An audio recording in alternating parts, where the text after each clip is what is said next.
worst possible thing you could say when you walk into a car dealership. I spent 5 years with Mercedes-Benz, 5 with General Motors, and the worst thing a person could say when they walk in is, if you could just get me to this payment, we got a deal. So your loan's probably still like 19, which means you got to pay to get out. You're upside down. It's called negative equity.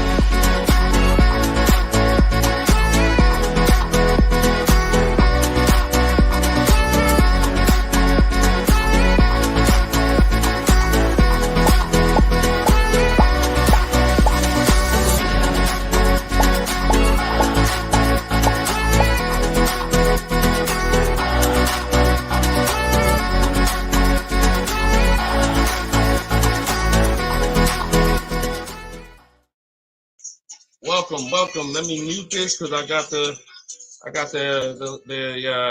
audio going on my phone. We're on Instagram Live. This is our May 7th, Tuesday, May 7th, Car Questions and Answers live stream. I am your host, Deshone the Auto Advisor.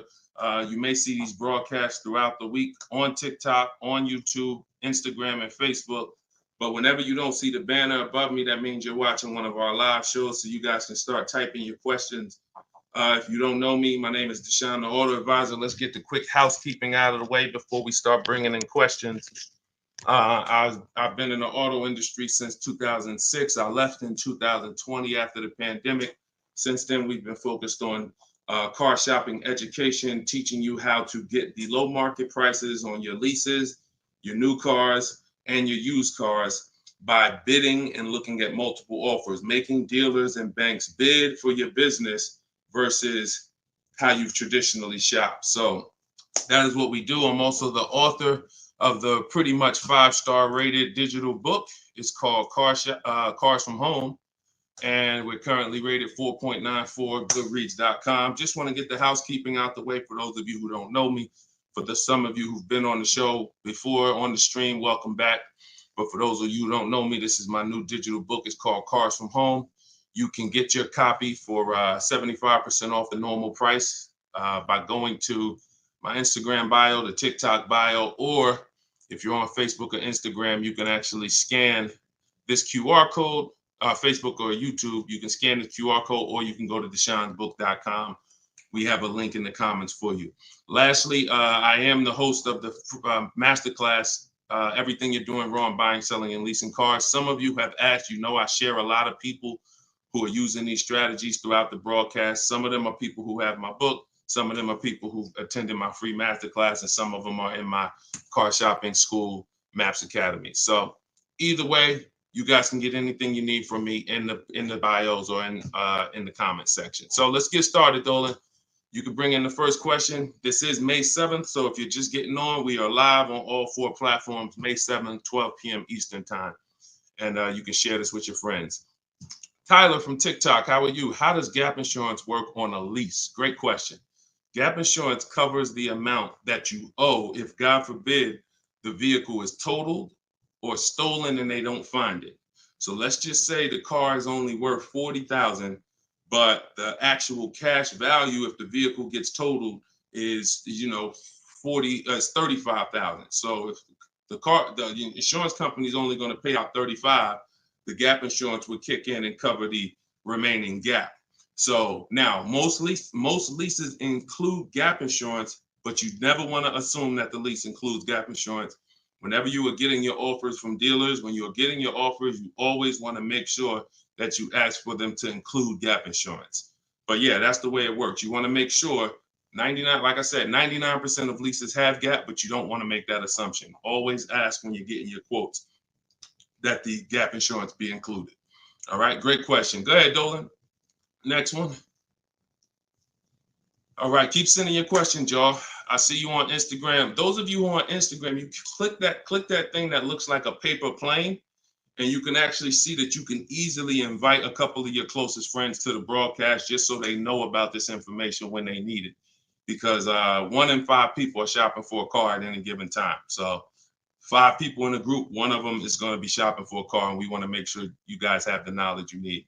Go ahead, Dolan. Guys, make sure you are typing your questions all in one question. Try to get it all in one question. What's up, Instagram? This one says new car parts are hard to replace. The dealership wants old cars back. Anybody who's in the business of buying cars wants cars. So it's not just the dealerships, it's the online buyers, CarMax, Driveway, Carvana. They want cars. Local people who buy and sell cars, they want cars. Wholesalers who buy cars to sell to dealerships, they want cars.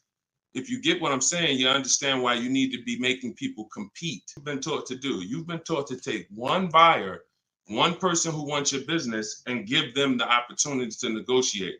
What we teach is for you to actually go to multiple people who want that business and make them compete.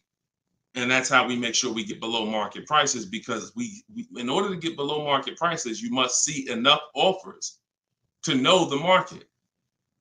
I'm gonna say that again. In order to get below market prices, you have to know you've seen enough offers to where you know the market.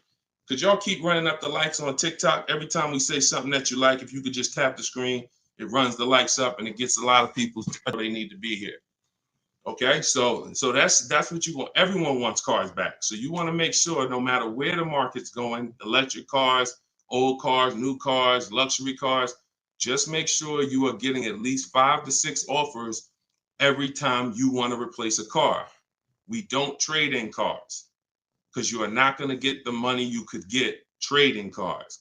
Now, I'm not talking to you about doing private sales either, where you list the car and then you go and you got to, have people come to your house in Facebook Marketplace. I'm talking about the people who pay cash money, inspect the car in an hour, hour and a half, and cut you a check. Those are the people we need to get 5 to 6 bids from, and that's what we teach. Those companies are very easy to find and very easy to work with. Okay, who's traded a car before? If you've ever traded a car before, type the letter T. All right, stay by your phone, y'all. This is live. This is May 7th. This is our 12 p.m. class, so stay by your phone. I want you to make sure we don't just talk here, we dialogue. All right, in order for you to get the most out of the show and for me to continue to do them, you want to make sure you as close to your keyboard so I know you're actually getting value out of the class, out of the stream, because you're communicating, engaging versus just listening. All right, I'll see you, Bell, on YouTube. Anybody who's traded a car before, type the letter T. If you've traded a car, this is important for you to know. It's almost impossible. I see you, Thomas, on Facebook. It's almost impossible, ML Headley, to get the most money for anything, not just a car, for any item on trade. So we don't trade. We don't trade. You're not going to get the most money, and you're not going to know that you got the best offer. You need to get 5 to 6 of these online offers, and that is how you replace your leases. And in the same way, look, you've left money on the table. Some of you know, I got to tell you the bad news first. Anybody who's traded a car since the internet and online car buyers have been invented, you've left money on the table. So I want you to stop. I'm suggesting you stop doing that right now if you really want to make $1,000, $2,000, $3,000 more every time you replace your cars. Okay? Go ahead, Dolan. Shoot the next one in. Jock from TikTok. How can I get rid of negative equity with a lease? First of all, let's talk about why do you have negative equity. This is improper deal structure. So if you went over your mileage, that means listen, you should not be taking a lease for 10,000 miles per year knowing you drive 15. Because frankly, to go from 10,000 a year to 15,000 a year is only about $40 for most cars. $40 more a month, and you get to go from 10,000 to 15,000 miles per year. So it's no excuse that, taking less miles than you need and then having to deal with mileage penalties that you shouldn't have had in the first place. So we see. So our solution for negative equity is to always in most cases to roll it into a lease, because the cause usually for negative equity is you buy your cars. Somebody told you don't lease, you listen to them, but you don't keep your cars long enough to outlive the depreciation. So you buy your cars and you replace them, usually by trade, in a short period of time, 2, 3, 4, 5 years, 6 years, and that's too short of a period of time to replace a car because of the depreciation. But with a lease, you should not have negative equity. Negative equity is something, you have a penalty because you don't owe. Negative equity means the object you owe a loan on is not worth that. So you owe $20,000, but the car is only worth $15,000. In your case, you have agreed to drive 30,000 miles over 3 years, but you're driving 40,000 miles. You drove 40. So you need to pay that penalty in order for you to go to the next car. Okay? It should have been in your lease to begin with because you pay less for it if it's in your lease. You pay probably 15 cents a mile. Where on a penalty, you're going to pay 25 cents a mile in a lot of cases. So what you want to do is you want to consider this. Staying in the car, waiting to the end of the lease, and if whatever your mileage penalty is, rolling it over to the next car as far as work your deal out. This is what I would be doing. One, I would do an equity assessment. Before we even talk about this, you need to do an equity assessment. The equity assessment is step 2 in my process. The name of my book is Cars from Home, 7 Steps to Saving Time, Money, and Avoiding Dealership. So it takes you all the way through the journey of getting your car from home while you are at home. So the second step, which is right after we decide whether we're buying or leasing, is we must do an equity assessment. Some of you, who has a car that they're going to be replacing to get a car? Type me. If you have a car, it could be a lease or it could be you own it, but you're going to be, next time you car shop, you're going to be replacing that car. Who's in that situation? Type me. Stay by your keyboards. Let's go. We're live. This is May 7th. Wake up, people. Wake up. School me. All right, me, I see you. All right. What's up? Y'all can we run the lights up on TikTok? Can we tap the screen? Can we tap the screen if y'all gonna spend time with us on TikTok, tap the screen. All right. Okay, let's go. Let's go. Come on, don't play TikTok. I'll close the broadcast. All right. Y'all not paying me nothing. Okay. So I'm asking you for a tap of the screen if you want to stay on with us. All right. We could definitely go TikTok. We could go Facebook, YouTube, Instagram if y'all acting funny today.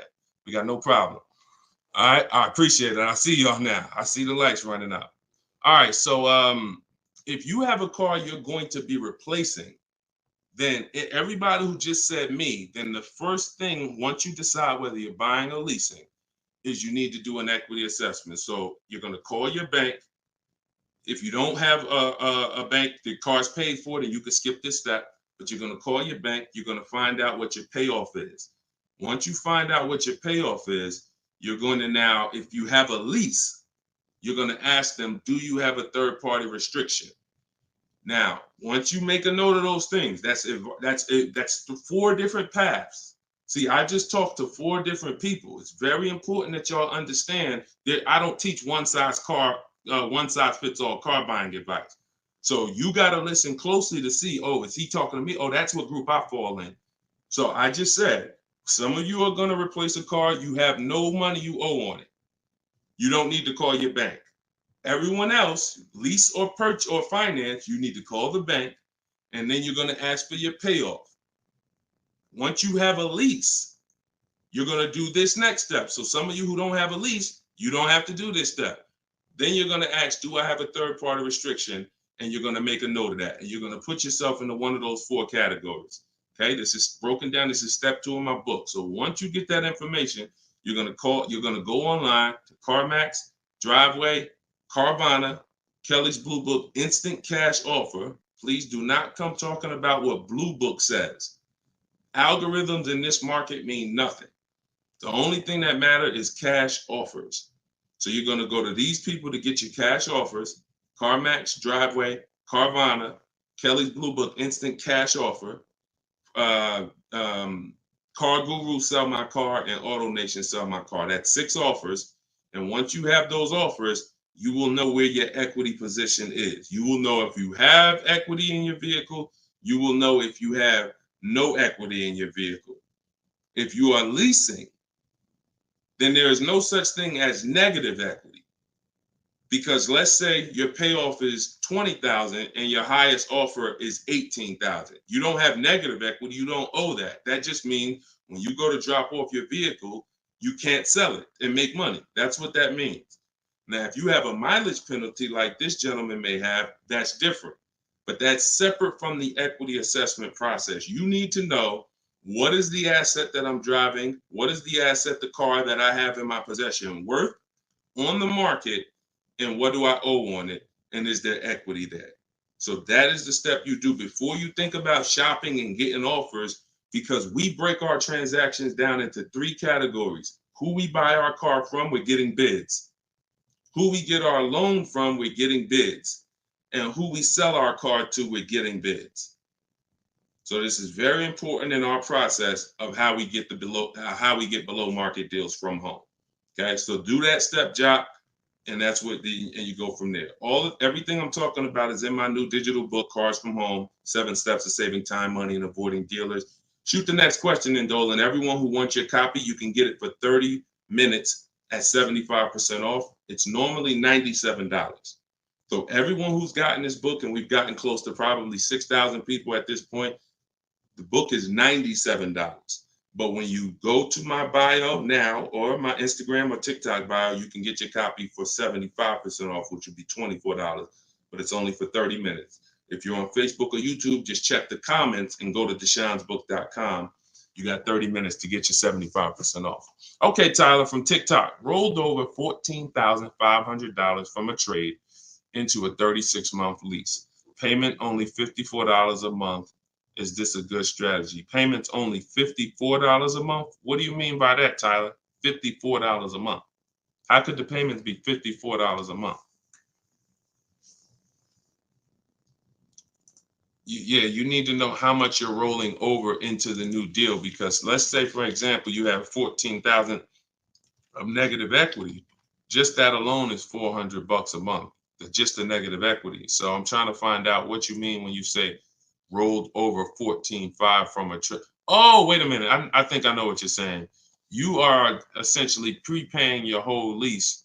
What he's saying is he's taken all of the car that he is trading, which I just told you how much I'm not a fan of that.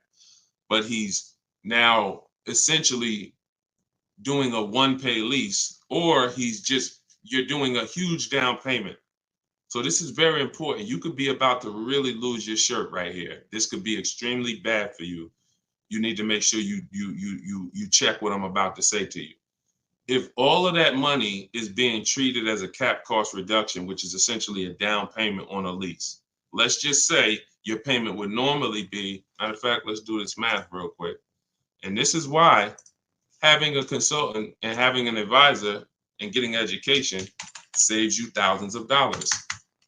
Now, $14,500, you are talking about, if you put that into a payment form, your payment would be $400 a month higher, plus the interest on that, plus the taxes plus the interest on that. So let's call it $430 plus this $54,000 it's $54 a month. So let's say your payment would have been, without you trading, would have been like $485 a month. So if they're treating all of that as down payment, then here's what's happening. You're just prepaying the lease.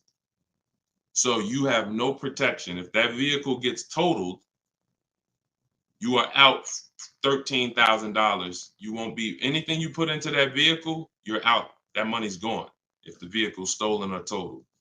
So what it makes more sense to do is to see if there's multiple security deposits that you could put. You need to get your offers, though, with no money out of pocket, because you can't look at one-pay leases and you can't look at multiple security deposits if you don't know what the original deal was without them. So if my payment is $500 a month, and then if I put multiple security deposits down, it lowers it to $450 a month, then that could be a good offer. If it lowers it $20 a month and I got to give them $6,000 to hold, then it doesn't make financial sense. That's not a good return on you holding $6,000. But I'm always comparing it. This is something we teach called advanced leasing strategies. This is not for everybody. So but you need to determine, when you're doing a one-pay lease, All you're doing is giving them all of this money up front so they can lower the actual interest on the lease and see what the payment comes out to with the lower interest. So you have to get offers without down payments. This is why I'm saying when we shop, we never shop with down payments, whether we're buying cars or leasing them. We never shop with down payments because when you're putting all this money in, you can't assess the deal. Because you don't know how much of this being a low payment is because I put all this money down. You need to know you have a deal before you consider what monthly payments is going to be. If I'm getting a lease and I shop my offers and my lease deal is under 1%, or my best offer is under 1%, no more than 1.5, somewhere in between there, I know I have a good deal, regardless of how much I'm going to put down. So, and when it comes to purchasing, I need to know people worry about the payment. Some of you are worried about the payment. You don't care about what you're buying the car for, and you're worried about the wrong thing because you're thinking about the loan you're getting. You're not thinking about the car you're buying. Before you think about, hey, what's a good payment on this car? No, the better question is, who's the dealer that's going to sell me that car for the lowest price? Deshone, I want to get this BMW 4 Series. What's a good payment on that? No, you're going to get a BMW 4 Series. Who's the dealer that's going to sell you that BMW 4 Series for the lowest price? If 20 dealers, if say 10 dealers have that car, $60,000 car, some dealers are going to sell it for 65, some are going to sell it for 60, some are going to sell it for 57. You need to get these offers before you worry about what the payment's going to be. And that's a whole different philosophy. This is what I teach. So I'm never going to be in the business of not teaching you to understand the numbers because we make it simple. Whether you're using my book, whether you're paying attention on these live streams, when you are shopping multiple offers, you eliminate this. You cannot be a payment shopper because you'll just be throwing money at deals and thinking you got a deal, but you didn't get a deal. You just threw so much money at it that it lowered your payment to something that you felt good about. Doesn't mean you didn't overpay for the car. All right? Very, very important, y'all. This is $3,000 to $5,000 to $7,000 to $10,000 mistakes. These aren't $100 mistakes. Listen, people right now are so distracted. They are asleep. They are asleep. The only way people could continue to make money is people stay asleep. It's not so when I tell you the conversation, you are taught to, when you're buying a house, get help. Make sure you have a plan. Work with the best people. Get a home inspection, even if you're not going to buy the house, right? Don't you get a home inspection even if you're not going to buy the house? Don't you risk $400, $600, $800, even if you're not going to buy the house? Why? Because you want to protect yourself from making a $20,000 to $50,000 mistake. But with cars, this is the only thing that you think, oh, I could just do this on my own. Knowing that every time you buy a car, you have a little buyer's remorse. You hope you hope you didn't overpay. You hope you didn't. So lock in. The only way you are going to win and be like these people that I show on the show all the time, like you see just a ton of people that's paying ridiculous prices, below market prices. And I got more to show y'all. Like my next show, I got like 3-4 million people that hit me with their deals they got in the last 2 weeks that I haven't even pulled in yet. Like you're not going to get these prices until you take car buying as serious as you take buying a small house. Once you start doing that, then you'll start saving 5 and 10 and 15 grand on some of these cars. Until then, you're gonna keep just moving the way they want you to move. Go ahead, Dolan.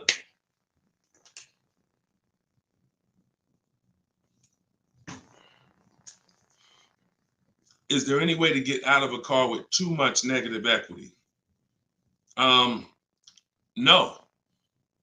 Negative equity is what I call a bad credit for people with good credit. You could have an 800 score. If you have too much negative equity, you're not going anywhere. So the first thing to know is what's the cause. See, we could sit here and we can cure the problem, but until we know the cause, you're just going to go and you're going to repeat the problem. The cause is you're not leasing, but you're not keeping your cars 8 years. So what you're doing is you're losing on depreciation. Your car's value is going like this. You buy your cars, it goes down 15%, 20% the first year, 15%, 12%, 12%. It's losing thousands of dollars in value for the first 5 years. And then that's when you go to trade it, or that's when you go to replace it. So you don't keep the car long enough for it to start losing a little bit of value because somebody taught you could just switch cars anytime you want. Buy them and switch them, buy them and switch them. This is a depreciating asset, and you're going to lose every time doing that compared to someone who's getting great lease deals. So if you're not, our rule of thumb is if you're not buying your car to keep it at least 8 years, you should be shopping for great lease deals, not purchases. So you need to know the cause. Now, once a lot of you figure that out, that that's true, and you learn that all of this bad structure has cost you, you're going to lease. You're going to say, Deshone, I'm not keeping my car 8 years. I'm leasing my next car. If you don't have too much negative equity, then what you should be doing is trying to cover the difference. So you're going to do that equity assessment process that I laid out about 10, 15 minutes ago. You're going to do that equity assessment process.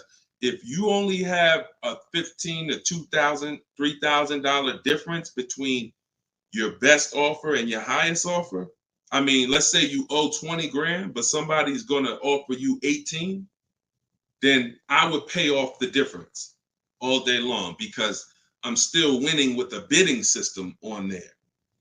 See, when you get bids, even when you have negative equity, that's still you're still getting the most money for the car you can get, which means your negative equity amount is going to be the lowest it can be.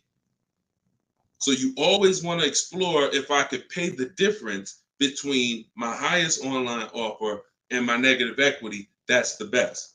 Because once you can't do that, now you eliminate the ability to be able to participate in a bid because you have to trade. This is the only time where we have to trade because you need somebody to finance that negative equity because you can't pay the difference. You don't have the cash to pay off the negative equity. See, if I know that I can cover my negative equity by selling the car to CarMax and I pay $2,000 and I'm out of it, that means now I can get bids for my replacement car, which is what we do. So I could get the lowest bid for the car I'm buying, the highest bid for the car I'm replacing, the lowest bid for my interest if I'm buying. Once I have to trade because I have too much negative equity, I can't do that. I can only get the bid for the car I'm buying, and then I have to ask that dealer to roll my negative equity into the car that I'm buying. And the problem with that is that dealer is not going to win a bid. So even though CarMax may have been offering you 18, that dealer may only be able to offer you 16. So what would have been $2,000 of negative equity is now $4,000 of negative equity. That's why paying the difference is always best if you want to maximize the deal and get below market deals. That's it. But if you have too much negative equity, you can't do that. Now, it's very important that you understand something regarding the car you're replacing your negative equity with, the next car you're going to buy. You can see Sean uses our bidding strategy. He's in our private group. For all of you who want to know about my private groups and you have to attend, there's people who ask me, who are these people? You must attend my masterclass in order to be eligible to be in our educational course. So this is but what it is my book in video form with coaching. So the 7 steps are the same. Those of you who are using the book to get to your goal, use the book. It's just different ways of learning. So anyway, you can see Sean here he got his bids and he found a car that had a $15,000 rebate. He didn't know that, a $15,500 rebate.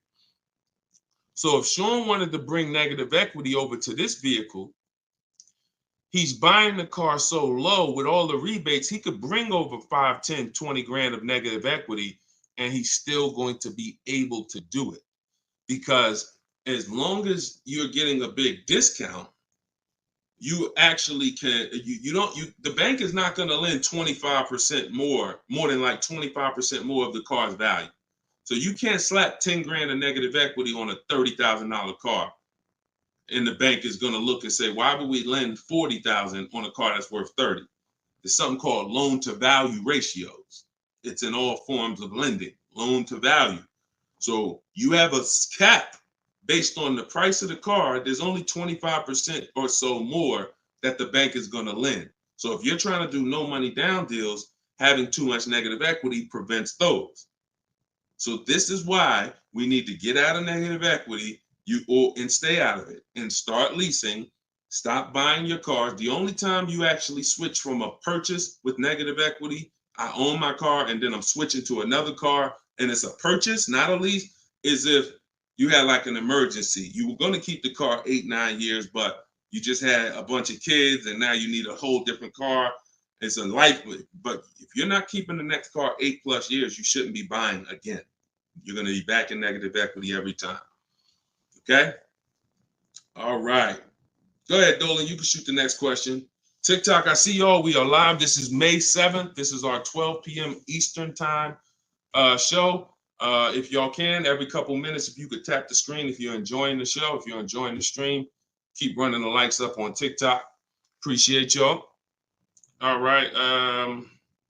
Instagram. My lease on a CX5 is coming up. CarMax value is showing $21,000. My buyout is like $18,000. Should I buy it and keep it? No. Why would you go from a lease with a great, and look, I'm going to talk different on every show because I know some of you are new. Okay? Who's new here? If this is your first time ever on a live broadcast, on a live stream with us, just type the number 1 and then we'll answer the brother's question here. Who's new? All right, I see you, Khaleesi, on TikTok. I see you. If this is your first time on a stream, you've never been on Car Shopping Questions and Answers with us, type new. Okay, I see you, Matt, on Facebook. I see you, Vince, on Facebook. Melanie on YouTube. DJ C Square, I see you. Okay, I see you, John, on YouTube. Okay. All right, TikTok quiet today, boy. I never saw TikTok this quiet. They ain't hitting no likes or nothing. That's all right. God bless them. God bless them.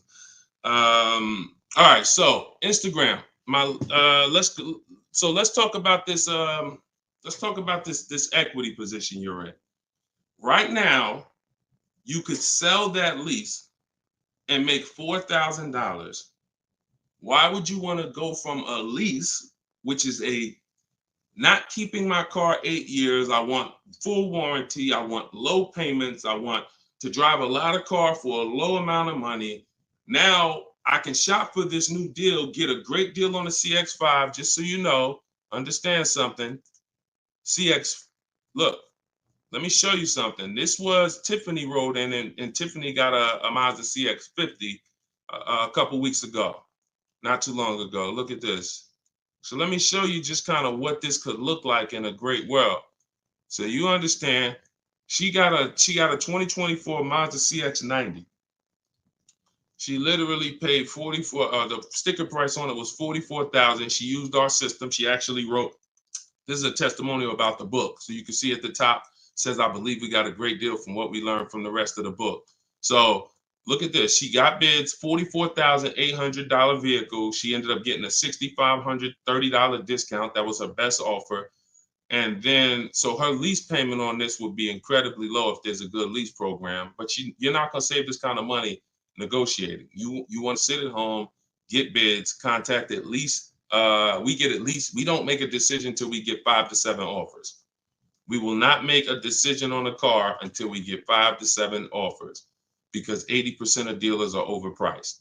So you say you can get you might be able to get a lease price on this car for, $400 a month, no money down, for, $450 a month. Something, it might be lower. I don't know what the below market deal on your replacement Mazda is going to be. And then you could actually put that 21.4 in your pocket.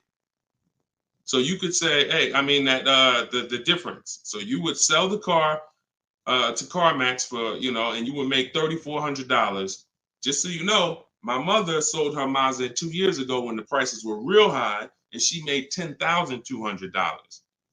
So why would I go from being able to do a deal like that, getting a new car, low payment, no money out of my pocket, put $3,400 from my old lease into my bank account? Why would I want to go from doing that to buying a used car, which is buying a 3-year-old Mazda, which is what you're suggesting when you say, should I buy it and keep it? What about that deal makes it better? If you figure this, your buyout's 18. What's the payment on $18,000 plus taxes? 20 grand, 21 grand. What's the payment? $400 a month for 5 years. So why would I go and buy a 3-year-old used Mazda for $400 a month when I could go and I could lease a brand new Mazda for $400 a month and then turn around and again, if you're not buying this car to keep another 8 years, it makes no sense to buy a used car right now. It makes zero financial sense. Not only that, you're gonna spend the same amount of money over the years that you could have drove brand new leases for. There's no benefit. There's no benefit. It's just what it is. We've seen this thousands of times over the years, hundreds at least. You know, I know it's happening thousands of times. People are buying their leases every day. They're not realizing they're just buying a used car. That's all you're doing. So I go from leasing to buying a used car, which means something in me has to change. Those of you who are buying used cars, you should be buying them to keep 8, 9, 10, 12 years. Not 4 years, 5 years, 6 years. You're driving old cars for the same prices you could be driving brand new leases for. Same prices. So why would I drive a bunch of older cars, 5, 6, 7-year-old cars?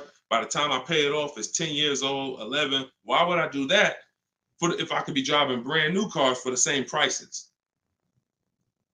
So it's important for you to understand. That's why this is the first step in my process is we got to know, should we buy or lease? And the only people who should be buying are 8+ year people. The goal is to keep the car 8 or more years. Then we're going to buy it.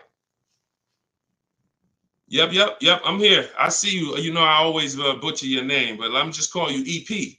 EP, I see you. Go ahead, Dolan, shoot the next one up. We got a couple more minutes. We're on here for a couple more minutes. How do you negotiate a purchase online? Looking at a car 3 hours away and I'm not able to go in person.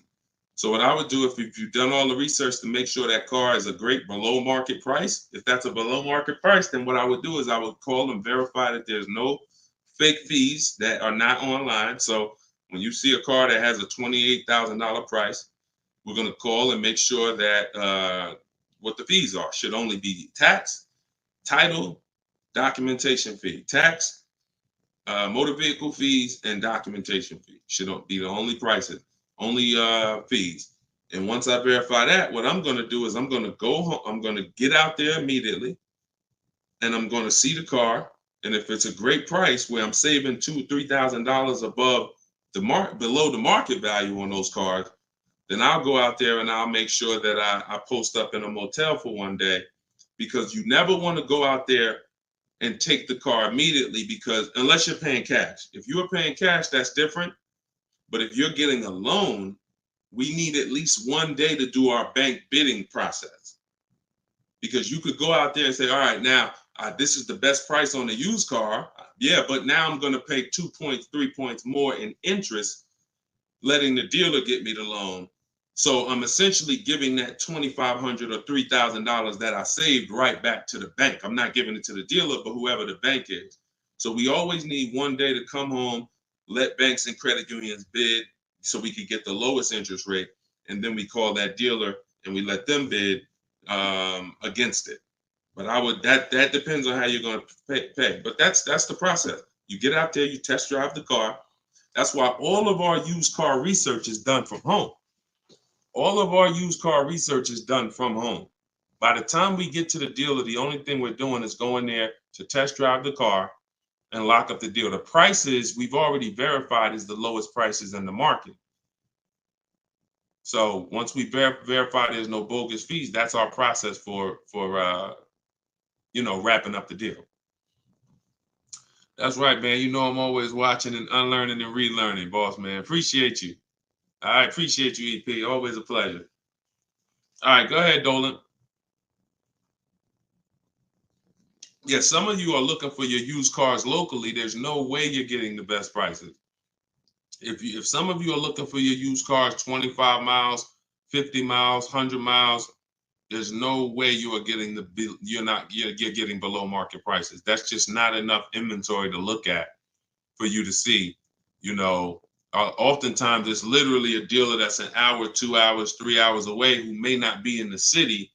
They don't have the traffic that that person has, and oftentimes they'll have a below market deal because of their particular circumstance. So if you're just shopping 10, 25, 50 miles outside of your radius, that's just not enough of a radius to get the below market deals.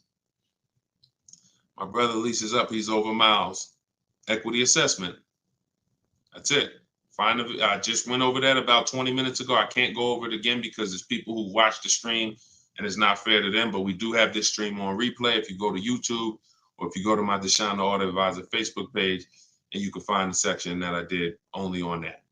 Okay, it's called the equity assessment. We had another person on here that's over miles. And, once you do that equity assessment, then you want to weigh that, compare that to what the mileage penalty is. Because some people, the mileage penalty is only going to be $750, $1,000, $1,500. You could have that rolled into your next lease offer. What you do is just negotiate your best lease offer and then say, hey, look, I need you to cut a check for, $1,500 to my old lease company. Now that's going to raise your payment. So if I got a below market deal, let's say, give you an example. Let me show you with a real life example. So, so Charles, let's say Charles, he gets his Hyundai Palisade, he gets it for $597 a month, but he has a mileage penalty of, $1,500 that he needs. This dealer who won his business, he needs them to pay that to his old lease. So they're going to cut a check for $1,500, but that payment, that $1,500 now goes into his new deal. So it's just like negative equity. It's going to raise your payment up, which is why we bid this out and we don't bring stuff over. We don't bring mileage penalties over until we have already found the dealer that we're going to buy our car from, because they've given us the biggest discount. But yeah, that's what you would do. And whatever the mileage penalty is, you're adding it to your next lease. So you're paying it either way is the point. You're not getting out of a mileage penalty. It's just all about and the only way you can get out of it is if you sell the car. So that is how you get out of it. Because when I sold my Jeep Grand Cherokee lease, I was over miles by probably, I think I had 42,000 miles on it, and I contracted for like 39. But that's because I extended the lease. And when I extended the lease, I was doing more driving, and I just said, I knew I had so much equity in the car, because again, that's when cars were worth literally $7,000 to $12,000 more all through the pandemic. 2020, 2021, 2022, we had people cashing out, making $8,000, $10,000, $12,000. Some of you might have saw some of our videos and used what we were teaching then. So once you do that, that's the only way you get out of a mileage penalty is you sell the vehicle, and then it's all whole. But if you're not doing that, that mileage penalty is going to be paid. It's just what I just told you is a way to get the deal done without having to pay the mileage penalty out of your pocket. You're rolling it into your next deal. All right, go ahead, Dolan. All right, y'all, this is our Tuesday 12 p.m. stream. We're on here for a few more minutes. Keep your questions coming. Try to get to as many as we can. Everything I'm teaching y'all, if you guys do not want to remember this, if you're like, Deshone, I want something where I can see step-by-step your plan, you want to go to deshonesbook.com. We got the banner on the screen. If you're watching us on TV, you can scan the QR code with your phone, and you can get my new book. It's a digital book called Cars from Home, 7 Steps to Saving Time, Money, and Avoiding Dealerships for 75% off. So you'll get it for $24. You won't pay the normal $97, but it's only for 30 minutes, okay? After 30 minutes, it's normal price. You guys that are on TikTok, you can get yours in my TikTok bio. There's a website there, as well as in Instagram, my Instagram bio. All right, get your 75% off if you don't want to get it, if you don't want to remember any of this. All right, so Guitar Jams, YouTube, what's the best price to negotiate over sticker price? For example, a car is a $26,000 sticker, but I'm only wanting to put $27,000 in cash. Is $1,000 difference enough to avoid all BS fees? See, that's a problem. See, let me show you how you're actually hurting yourself by doing this. You're not getting bids. You're not getting multiple offers. If you're looking at a new car like this, a $44,000 car, You go in and you assume what a good deal is going to be. We never assume what a good deal is going to be. We have to reveal what a good deal is by getting multiple offers from home. So we sit at home.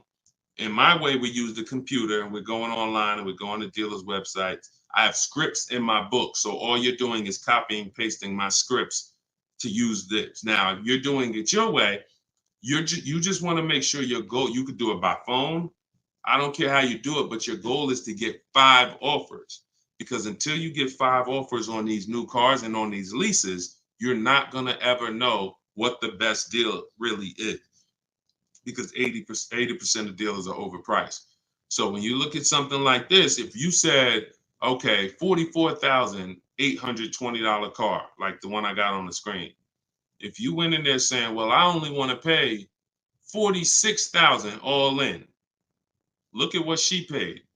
She paid net $40,300. Look, this was her base price. She got $38,289. Her net price was $40,300. So if you would have went in here on this car saying, well, it's 44, look, I'll give you 46,000 all in. You would literally have overpaid more than Tiffany by $6,000. Let that sink in. You can't go in feeling for the bottom, brother. You will certainly get somebody will take a vacation on you. Their commission they're gonna make, well, that's probably an $8,000 profit deal to the dealer, $6,000 profit to $8,000 profit, and somebody's getting a $1,500 commission on you because you just went in. Oh, let me guess what I think a good price is going to be. Not knowing if there's any rebates on the car, not knowing anything about it. I'm just going to guess. Look, what if Sean would have went in? Look, what if Sean would have went in talking about, this truck is $73,000. I'm gonna offer them $73,000, but they gotta include all the tax, all the fees. I'll give you the asking price, but you gotta include all the tax and fees in. Look, he ended up getting with bids $57,000. He would have overpaid by $20,000, $15,000. And I'm sorry to tell you that some of you are doing it every day. You've done it on all your cars. You've overpaid, not using these strategies. And I want you to stop. You're free to do what you want to do. You want to stay in the old way. But the people that you see that are getting these deals, these people that are posted, listen, when you get a great deal, you post the deal. See, when you get a car, pay attention, yo. Pay attention to what I'm about to say. It's very important.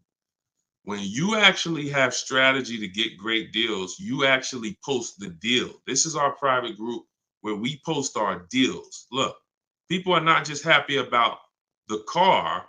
Look, Eddie, I ended up getting multiple offers, got a Toyota Camry hybrid. This was last year when these cars were literally on fire. Look, quote, getting quotes as high as 10 grand over sticker.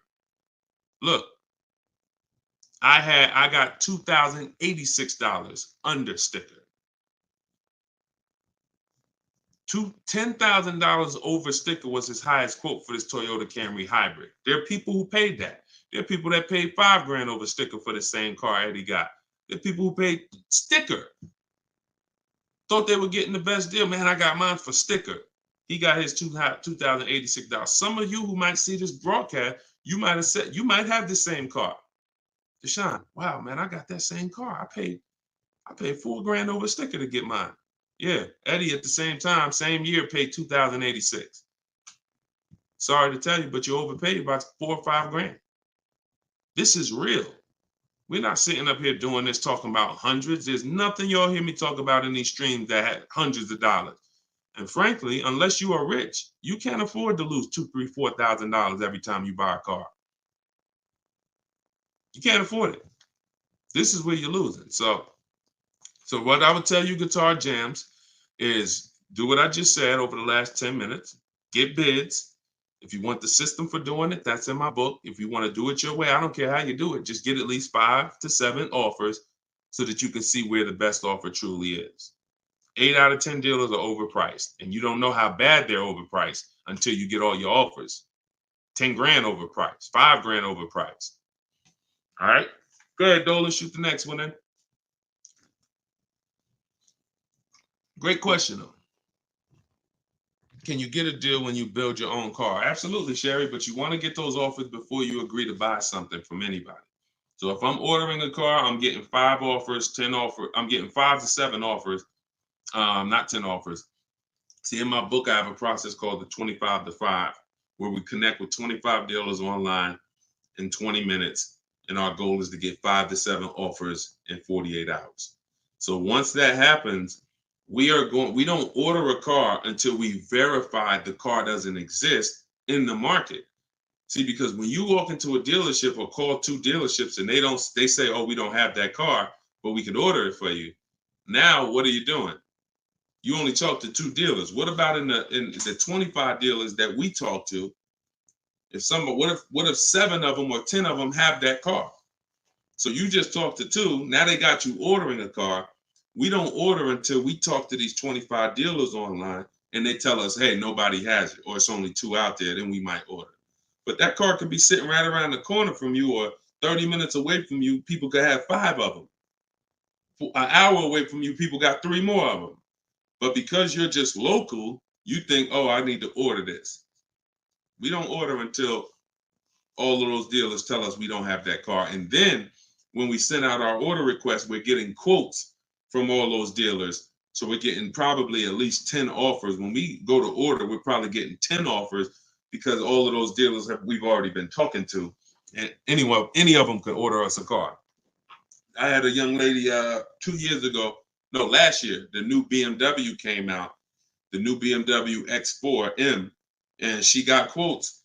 And to order, nobody wanted to give her below sticker price. Some were higher than sticker. The person who won the bid was giving her $3,000 below sticker. But the car had a bad lease program though, so she ended up not getting it. But $3,000 below sticker. If she was purchasing that car, that would have been a ridiculous deal. Brand new BMW, new body style, $3,000 below sticker. But that's bids. And we do that in 45, 60 minutes. Before you even get home from the grocery store, we already got the bids, and we're not putting in 60 to 90 minutes to get this done. So my process is not just money, it's time. I don't want to spend more than 60 minutes to get a car. And I could get any car, any price. All of these people that you're seeing, Danielle, Kimberly, Bonita, all these people right here, Charles, they could get that Zafrina, they could get these cars, they could get these same deals that y'all seeing, and they're probably 90 minutes. Some of them might be 60 minutes because it was their first time, second time, some of them. Second time you get it, you're probably 60 minutes because it's a repetitive process. Getting a car, getting these bids is so repetitive, you'll see. This is what I should have been doing years ago. I don't know why. So easy. All right, go ahead, Dolan. Shoot the next one in. What's up, Sus? Ralph Morales. K. Michelle, I see you. That's not the K. Michelle, I know. What's up, John? I see you. Steps if the lease has a third-party restriction. So if the lease has a third-party restriction, we're going to get bids from whatever dealerships make the car. So if there's a Nissan and I have equity, if I have $2,000 or $3,000 or $4,000 in equity, then what I'm going to do is I'm going to call and I'm going to get bids from the local dealers, because a third-party restriction means that it doesn't mean you can't sell the car. It means you could only sell to a local dealer who makes the car. So we still get bids. We get 3 to 5 offers from used car managers. And whoever makes us the best offer gets the car. And then they'll cut us the check for any equity that's in the car. But we always need to get the offers online, because that's going to tell us if we should even be pursuing. If we don't have any equity, or it's at a break even online, there's no reason for us we don't have any equity in the car. We're just going to return the lease. But the process of doing this is to prevent what a lot of people have done. You dropped off your car 2020, 2021, 2022 at a dealership. If you dropped your old lease off and you didn't do an equity assessment, chances are you gave up a lot of money. And some of you are like, well, Deshone, I did that. I gave them back my old car, but then they gave me a great deal on a new one. You have no idea how much equity they used out of that car or how much they kept. It was, like I said, my mother had $10,200 in equity. she could have literally, they could have gave her, if we would have went into a dealer, they might have gave her 4,000 of the equity and kept 4,000 if we were lucky. So, you know, doing an equity assessment before the lease in process is to prevent giving away any equity when we drop off our lease. All right, go ahead, Dolan.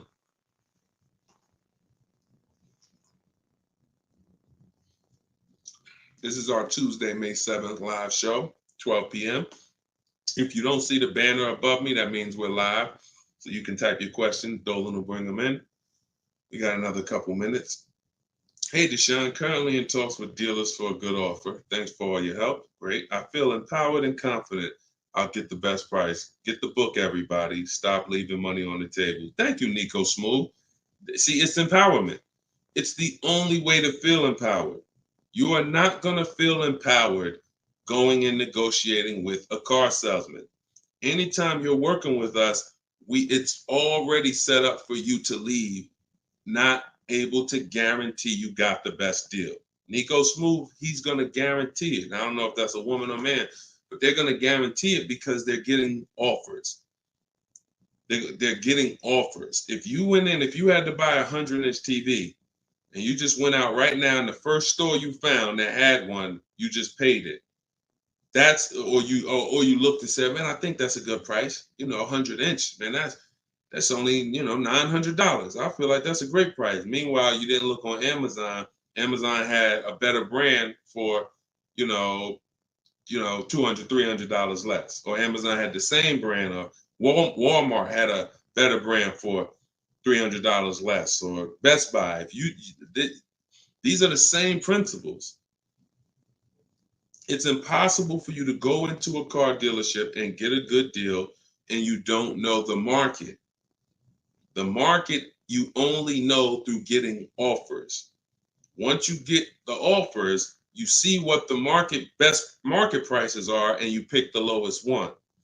That's how you get the below market offer. So I'm glad, Nico. Enjoy, and definitely send us your success story.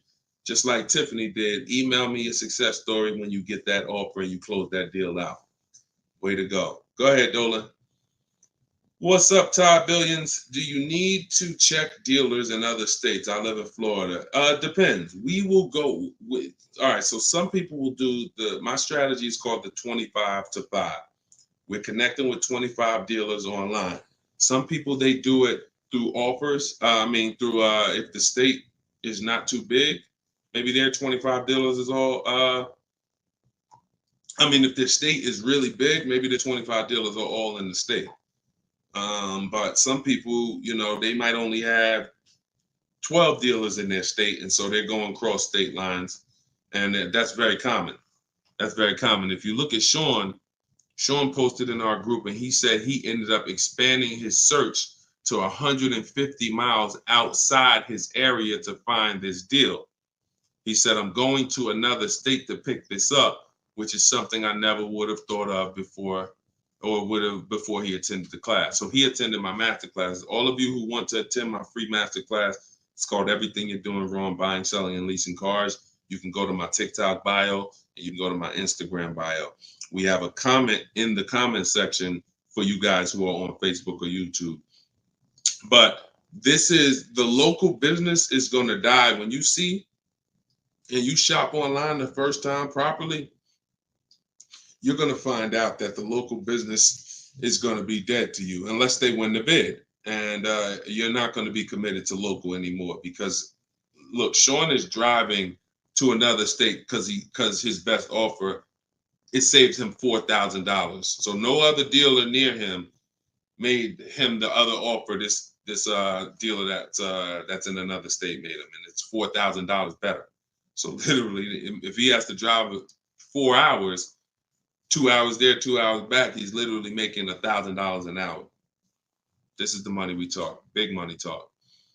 So yeah, go as far as you need to get 5 to 7 offers and get the below market deals tied. Go ahead, Dolan, shoot the next one up, brother. Great question.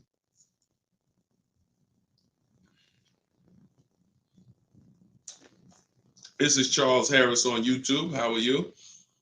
Hey, Deshone, why you don't have PayPal for a payment method? That's a great question. We've used PayPal probably twice since we started our company in 2021. We just found that Stripe was a better company to work with for the business. We do have, I believe we have Klarna. So for those of you who are familiar with Klarna, they'll let you break up the payments interest free. For the book or any product we sell, we make Klarna available for the last year. But PayPal is just a little different to work with. We've enjoyed working with Stripe. So hope that helps. Go ahead, Dolan. All right, we just hit the hour mark. Got a couple more. We'll try to take a couple more before we wrap. Lanice from Instagram. By the way, everybody, if you just jumped on, this is our Tuesday, May 7th, rather, 12 p.m. live. So we are live. So feel free to ask your questions. If you don't see the banner above me, then that means we're live and you can type your questions. Is purchasing a car from Enterprise Car Sales a good idea? In order for me, when we're shopping for used cars, like I have this used Infinity truck. We got it a year ago. It was 2020, so it was 3 years old. When we found that car, when I narrow it down to my top 3 to 5 used car options, they have the best title histories, the best service records, the best accident records. They're the best price in the market. They're below market. And then I verify what the brand new price was, because you can't know a car is great until you know the new car price. Because if a car was 50,000 and they're asking 30, that's different than a car that was 55,000 and they're asking 30. The $55,000 one has more value, has more equipment, more options, so it's a better value. So it's impossible to get a great deal on a used car without knowing what the original price was. So you might have picked a car that's, this one is 30,000, but again, the original price was 50. Meaning, while another one might be 31,000, it's $1,000 more, but the original price was 55 or 57. So you got to know what was in the new car price to be able to compare when we're getting. So if I narrowed it down and that Enterprise car was in that bunch, I'm not opposed to it as long as it has great service records, great accident history, great title records. But the title is going to show as a rental. So when I say great title history, you got frame damage, you got salvage titles, you got rebuilt titles, cars that have been totaled, rebuilt. You have different forms of title: personal lease, personal vehicle, corporate lease. These are all different categories of title. So if you get one that has a rental, then that price needs to be considerably less than the other cars on my list. That's the only way I would look at it. Great service records, great accident records, and then compared to the other cars in my bunch, it's got to be $2,000 less than them, $1,500, $2,000 less. So that's the only time I consider it. Go ahead, Dolan. Now, the way we shop for new cars and leases in my book, and the way I teach, is the 25 to 5 strategy. That's when we're connecting with 25 dealers online to get 5 to 7 offers, 25 to 5. When we shop for used cars, we're using my multiple marketplace strategy. So we're going on every marketplace that has used cars, 8 of them: CarMax, Carvana, Driveway, eBay Motors, Car Gurus, Cars.com, Carfax.com, Autotrader.com. We're going on all 8 marketplaces because these marketplaces have different prices, different inventory, and that's how we shop it, and we narrow it down from there. All right, Fo from TikTok. Best way to trade a vehicle and not be upside down. We already had 2 questions about negative equity. So what you want to do, Fo, is either go to YouTube and go to Facebook. The replays are there once we end the show. Just find somebody who had that same question. Somebody asked about replacing a car that they had negative equity on. Upside down, negative equity, same thing. Just 2 different terms. Go ahead, Dolan. Everybody getting value out of the show. If you're getting value out of the stream, type $signs. Type a $sign. If you're getting value out of the stream, type a $sign. All right, everybody getting value?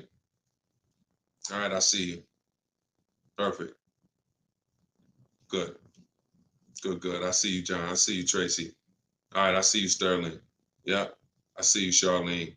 I see you, EP. Perfect. Glad everybody's getting value. Charlene said, thanks for the education. I just finished the first read of your book. Now I will start the process to buy a new car following the 7 steps. Congratulations, Charlene. Way to go. Now, some people choose to go the book step by step. So the last step that Charlene just said, step 7 is delivery. So you're not really getting, some people do this. And it depends on how you learn. The book is set up in a way where everything I teach is set up in a way when y'all hear 7 steps, it's set up where if we talked on the phone, I would be saying, do this first, call me back. Do this second, call me back. Do this third. And then by the time we get to step 7, we're setting up for delivery or the pickup of the car. So some people never read the whole book. They just do 1 step at a time and they never see step 7, me congratulating them for delivery until they are at that step.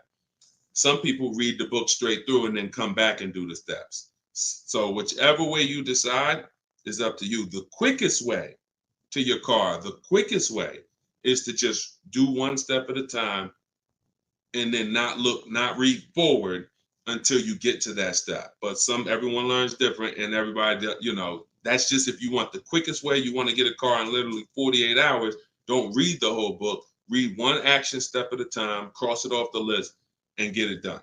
And then you'll have your car in 48, 72 hours. Okay, go ahead, Dolan. TikTok, using your book, all of these lease prices I received are too high, over 1.5%. Next step. Well, as I mentioned, once you get 5 to 7 offers, that means that car has a bad lease program. Not the brand, the car. So that Jaguar has several cars. That particular one, and it could be that trim level, has a bad lease program, in which case I always say with leases, we want to have at least 2 to 3 options because we cannot control the lease program.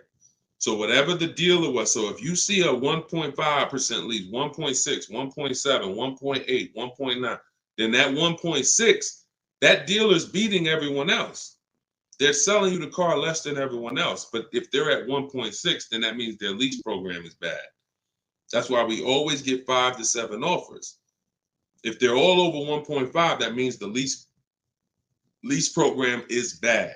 And we do not lease cars with bad leasing programs. We go to our next choice because you'll see, literally, it's day and night. A $60,000 car could have one lease price of $900, and then you have a $65,000 car like Frena got. $65,000 vehicle she paying $579 a month. 2024 Jeep Grand Cherokee. Got it a little while back. So this is, lease programs make the difference. What we do is use bids to get the lowest price on the cars. We're gonna always get that. But once we can't control the lease program. So we always have 3 options. With purchasing, we don't need 3 options because once we get our bids, we're gonna just find a dealer that's gonna be the lowest. Nothing else matters. We don't need to worry about a lease program. Go ahead, Dolan. German Tink from TikTok, I see you. If our credit is not good, I feel like we don't have room to negotiate. True? No, your credit, you do. You see, again, we're mixing the loan with the price of the car we're buying. That's where you're going to overpay.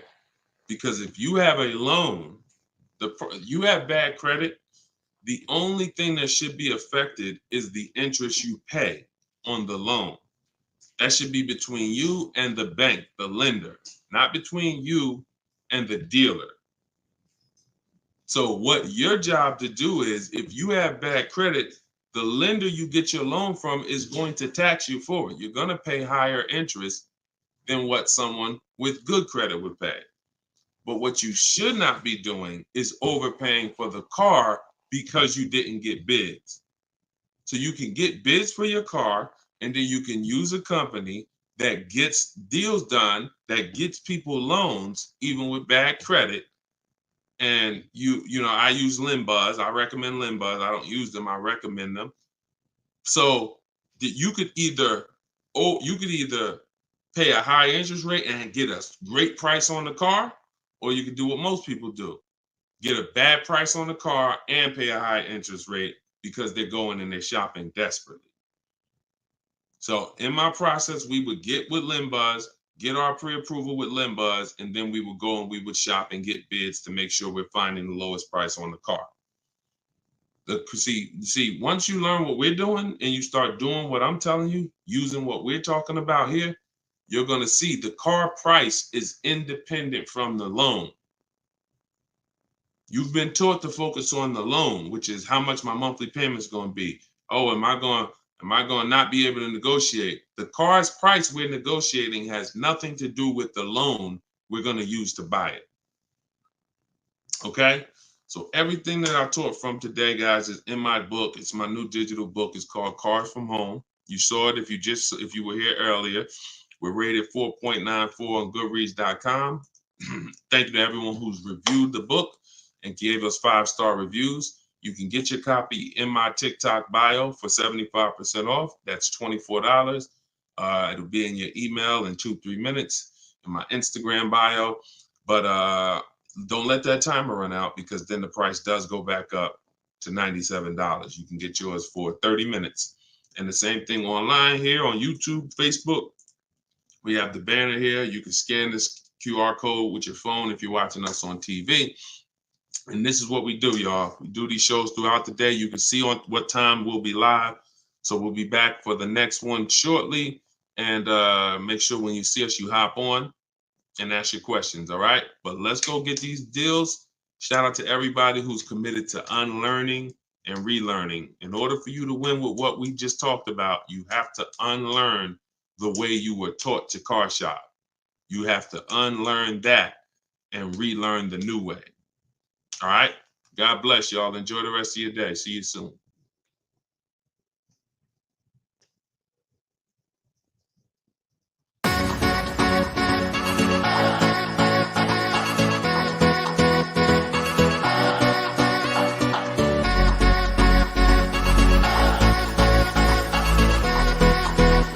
The worst possible thing you could say when you walk into a car dealership. I spent 5 years with Mercedes-Benz, 5 with General Motors, and the worst thing a person could say when they walk in is, if you could just get me to this payment, we got a deal. So your loan's probably still like 19, which means you got to pay to get out. You're upside down. It's called negative equity.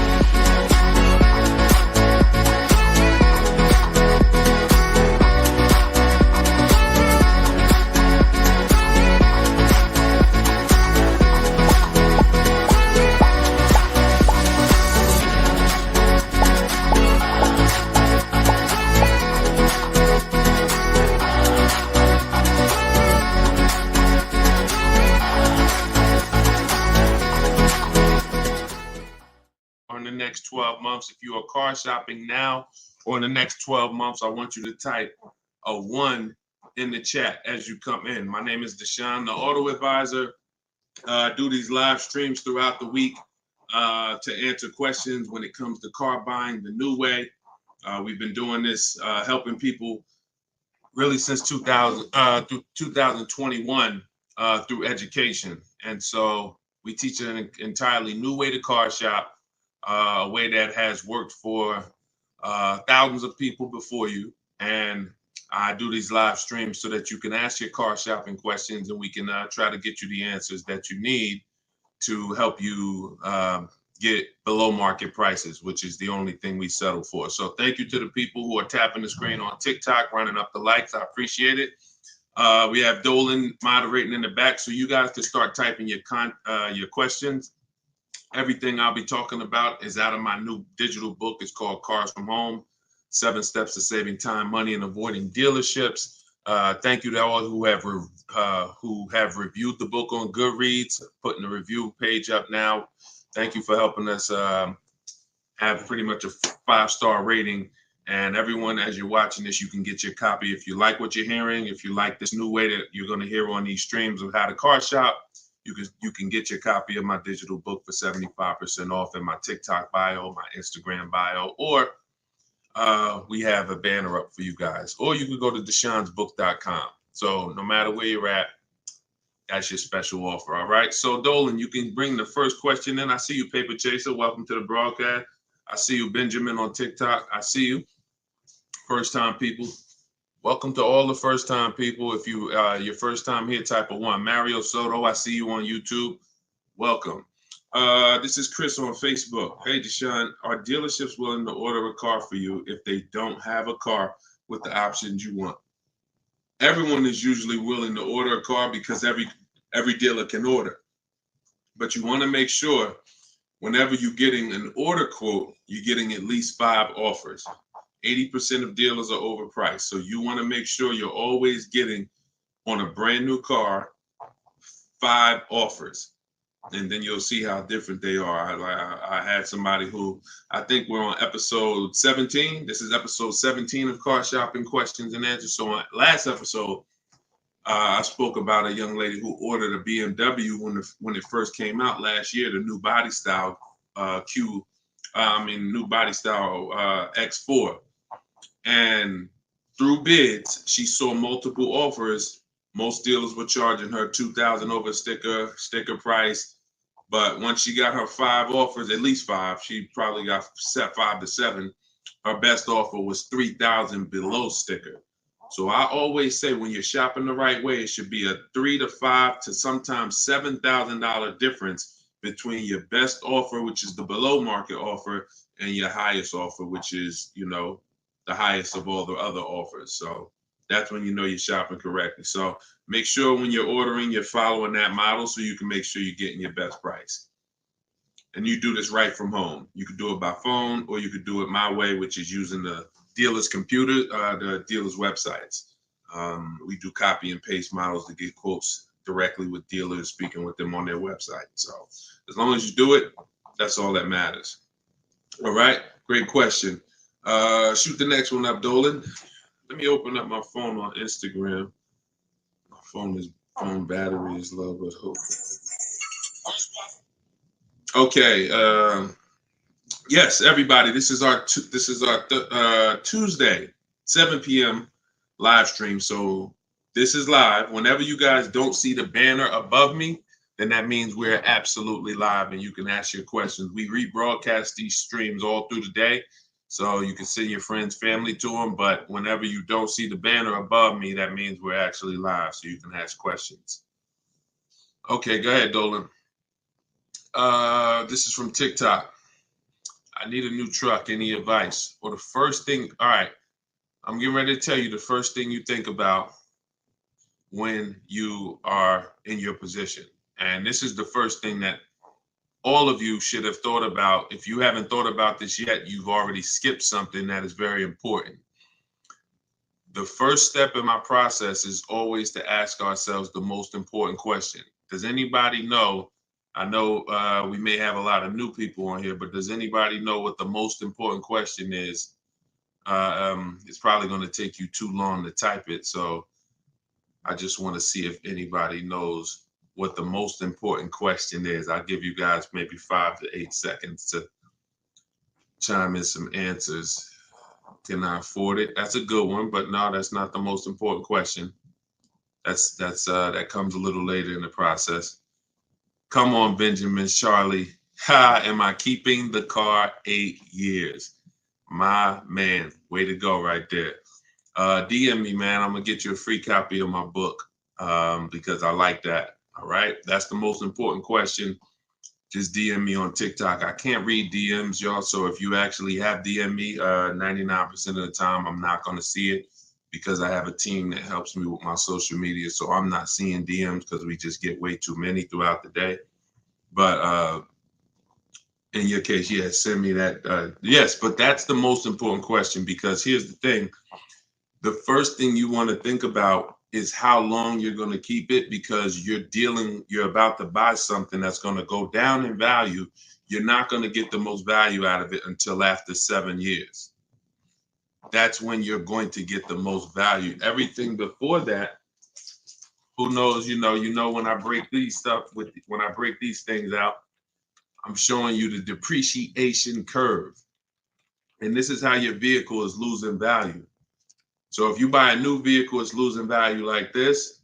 If you buy a used vehicle, it may be losing value like this, but it's going down thousands of dollars every year. So until you keep the car long enough, some of you are just not keeping your cars long enough to win, because you're turning around and replacing your cars while it's still like this. You're still losing $2,000, $3,000, $5,000, $7,000 a year, depending on the price of the car, in depreciation. Now, when you keep your car long term, you're going to beat depreciation, because eventually your car starts to, like, who has a car outside right now that's at least 8 years old? Who has a car outside right now that's at least 8 years old? Type how many years old the car is. I just want to demonstrate something, because if you skip over this, you're not going to be able to get a good deal. You can forget it. I'm telling you right now, I call this the most important question. If you get this wrong, forget about getting a good deal. It's impossible. And I'm going to explain why. This is not, if some of you are new here, I don't need to hype anything up. I love math. So I make math simple. You might not love math. I love math. And I know that when it comes to cars and buying versus leasing, it's a numbers thing. It's a math thing. And I'm telling you that if you're not going to keep your car long enough for the depreciation to level out, like you can see Chris here on Facebook, he has a car 10 years. Carlos, 10 years. Tyranny on YouTube, 10 years. Okay. Yep, I see you. Kura Cindy on Instagram, 14 years. Jeff Walkus, YouTube, 15 years. Now pay very close attention to this. You'll notice that the way the amount your car is worth today, it's going to be worth almost the same thing next year. It's going to be worth almost the same thing next year. If your car right now is worth, if it's 9 years old and it's worth $8,000, a year from now it's probably going to be worth $7,600. That's when you have beat depreciation. Tap the screen on TikTok if that makes sense. See, if your car is only losing, some of you see these answers, until you are actually keeping your car long enough. It's not about when you pay off the car. A lot of people think that that's the car's paid off. It doesn't matter. The value of the car is going down. This is why I call this the unseen expense. Depreciation is the unseen expense. And so how do we beat it? You can't replace the car in 2 years, 3 years, 4 years, 5 years, 6 years, 7 years. Can't replace it. You have to replace it either after that, or if you're not going to keep it that long, you should be shopping for a lease. And I'm going to show you the numbers before we move on from this. I'm going to make this point very clear. Now, this is step 1 in my book. This is why if you don't get this step, you cannot get a great deal on a car. So Instagram, I just want to let y'all know that if you're enjoying what we're doing, there's a button that looks like a paper airplane at the bottom of the screen. If you could hit that and just quickly in 10 seconds, tap 3 friends or 1 friend, anyone, I don't care. Just invite people over, because I know they'll appreciate it. Because a lot of you guys have friends right now that are outside in dealerships getting overcharged as we speak.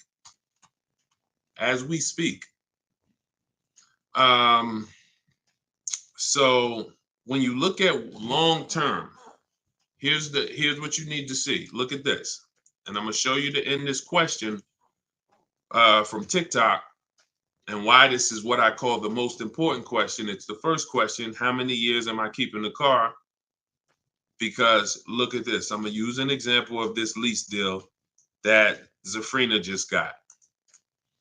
So now Frina she shops for a 2024 Jeep Grand Cherokee. It's a $65,000 truck.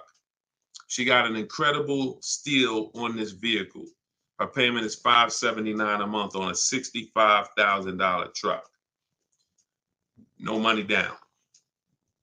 So she did this. She got bids. You're not negotiating for these deals. So I'm just telling you, if you guys want to get these deals, you need to use what I'm teaching you. If you want to get it step by step, it's in my book, in my TikTok bio for 75% off. You won't even leave the broadcast on TikTok. You can get your book for $24 and you'll have everything I teach step by step.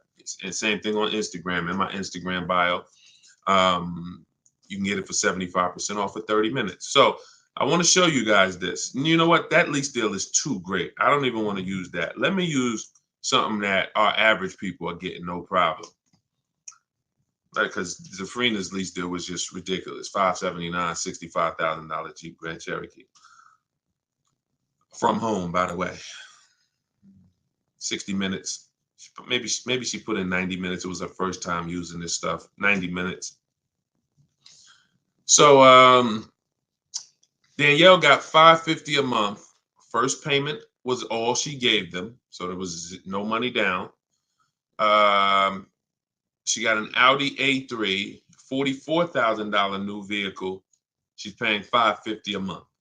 Now, I'm going to ask you guys a question. Danielle gets this sitting at home. And look, she said, due to circumstances, because some people like Deshone, she might have had time, a lot of time to do this. You know, I need a car in like 30 days. But she said, due to circumstances out of my control, she posted this in our Facebook group. I had to lease something quickly. Yep. I took the course last week. And now, by the way, my book is my course. So don't think you have to get my Maps Academy to get this. My course is 7 steps in video form with coaching from me. My book is 7 steps in book form, and they're the exact same steps with the exact same scripts. So it's just how you, some people like Deshone, I win with the book, like Tiffany, other people who review, and some people do this. So it's all the same. It's just different learning. So the point is, I want to show y'all something. This is making a point here. So she got $550 a month, $44,000 car. How much is every $5,000 on a car loan, everybody? If you're looking, some of you have seen this in a video before. Every $5,000 that when you look at a car, you see it's $5,000, $10,000, $15,000, $20,000. How much is every $5,000 on a car loan monthly payment? Let's see, has anybody seen this? I'll give you guys another. Thank you, Nico Smooth. $100, perfect. Carlos Thomas, $100. Yes. So that is BG Meats. Yes, $100. Perfect. Perfect. Blooming Chosen One. Perfect. See, so this is why this is important for those of you who are going to purchase, not those of you who are going to lease. You need to know when you look at a car, if you see it and it says $20,000, you need to know that that is about $400 a month. $25,000 is about $500 a month, depending on the interest rate. Great interest rate, you could drop it a little lower. But average interest rate, that's what you need to be looking at. And you need to be, that assumes a 5-year loan. Because some people say, well, Deshone, if I take a 6-year loan, no, it'll be lower. But 6-year loans should be the max. See, that there's different ways to budget. If I budget $500 a month and I say, well, how much car does that get me on a loan? 25 grand. Now that's for 5 years. So if I go find a car for 25 for $500 a month for 5 years, I did better than if I got a car for $500 a month for 6 years. So there's different ways to raise your budget. I have something in my book called The Perfect Budget. I created a calculator. It walks you through what I just said. See, what I just said is very important.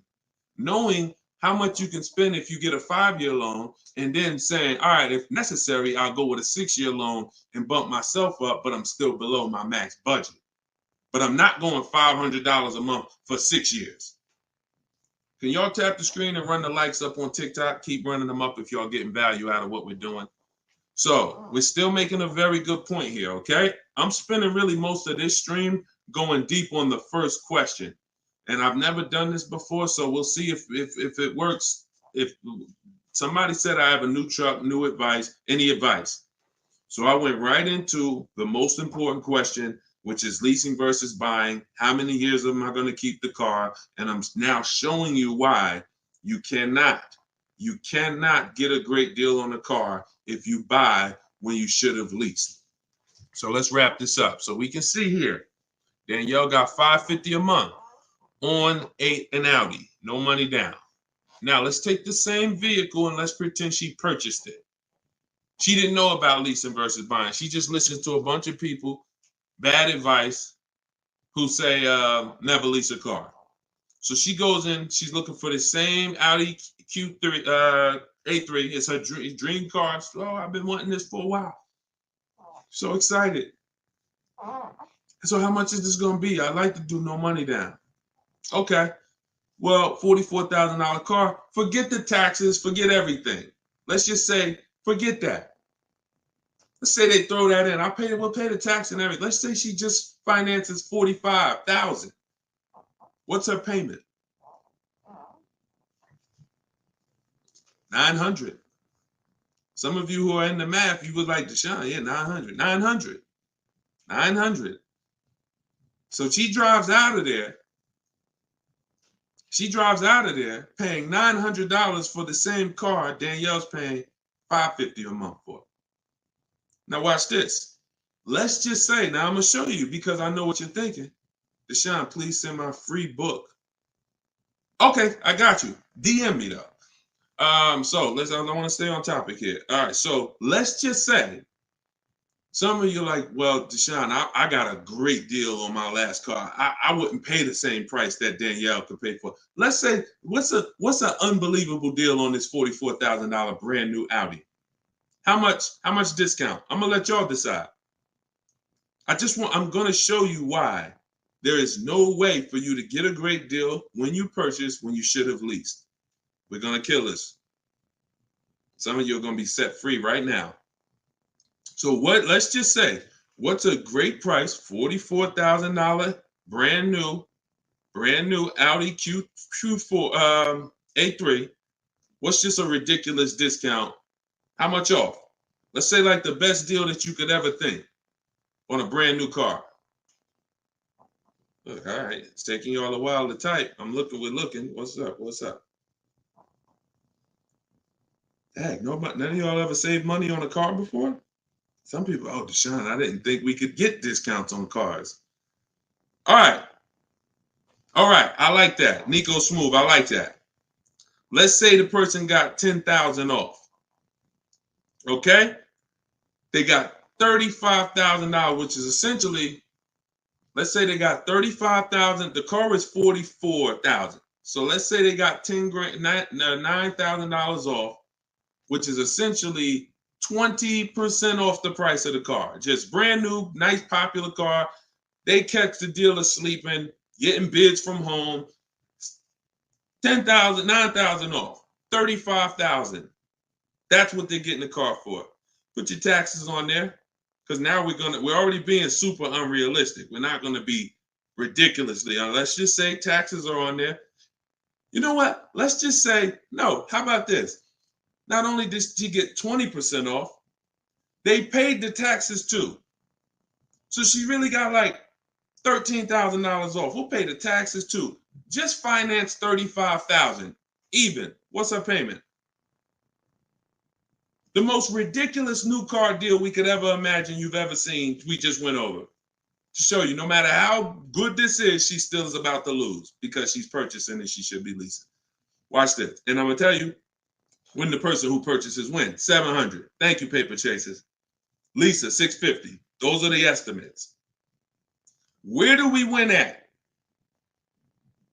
Imagine if I just gave y'all a ridiculously unreal situation that will never, ever happen. But just to illustrate, if that ever happened, 20% off the car, pay the taxes, her payment's still higher than Danielle leasing. So when does the person who buys win?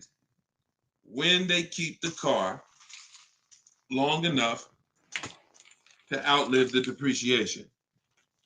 Very simple. 8 years. 8 years. It's no comparison. So like you're sitting there and you're like, Deshone, I bought my last car and I've been buying cars all my life. I was just taught you buy your cars, you don't lease them, but I never keep them more than 8 years. If that's you, I want you to type a sad face.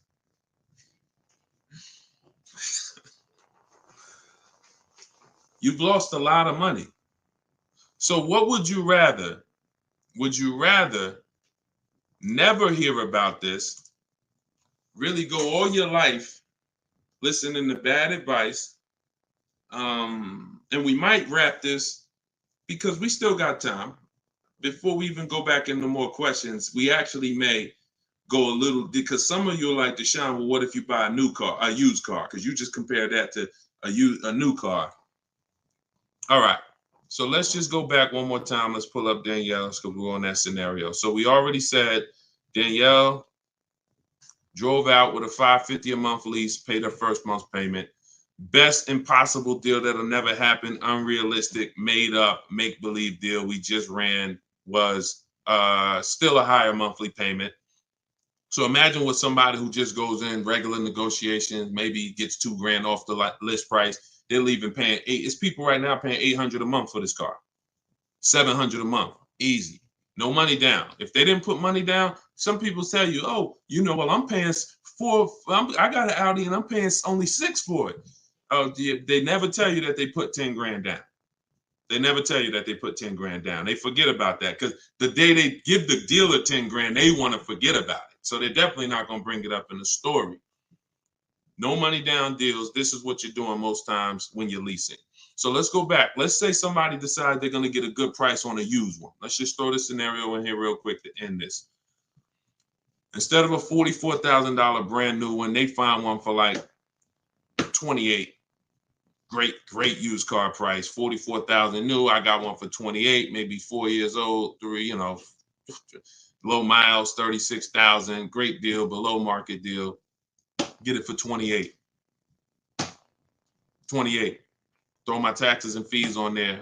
I'm at 32, 31. What's my payment? 31, 600.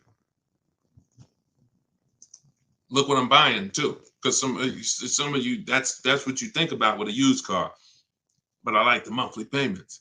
But Danielle's driving a brand new 44,000, never been titled. She's the first person to sit in this new car smell, like real new car smell.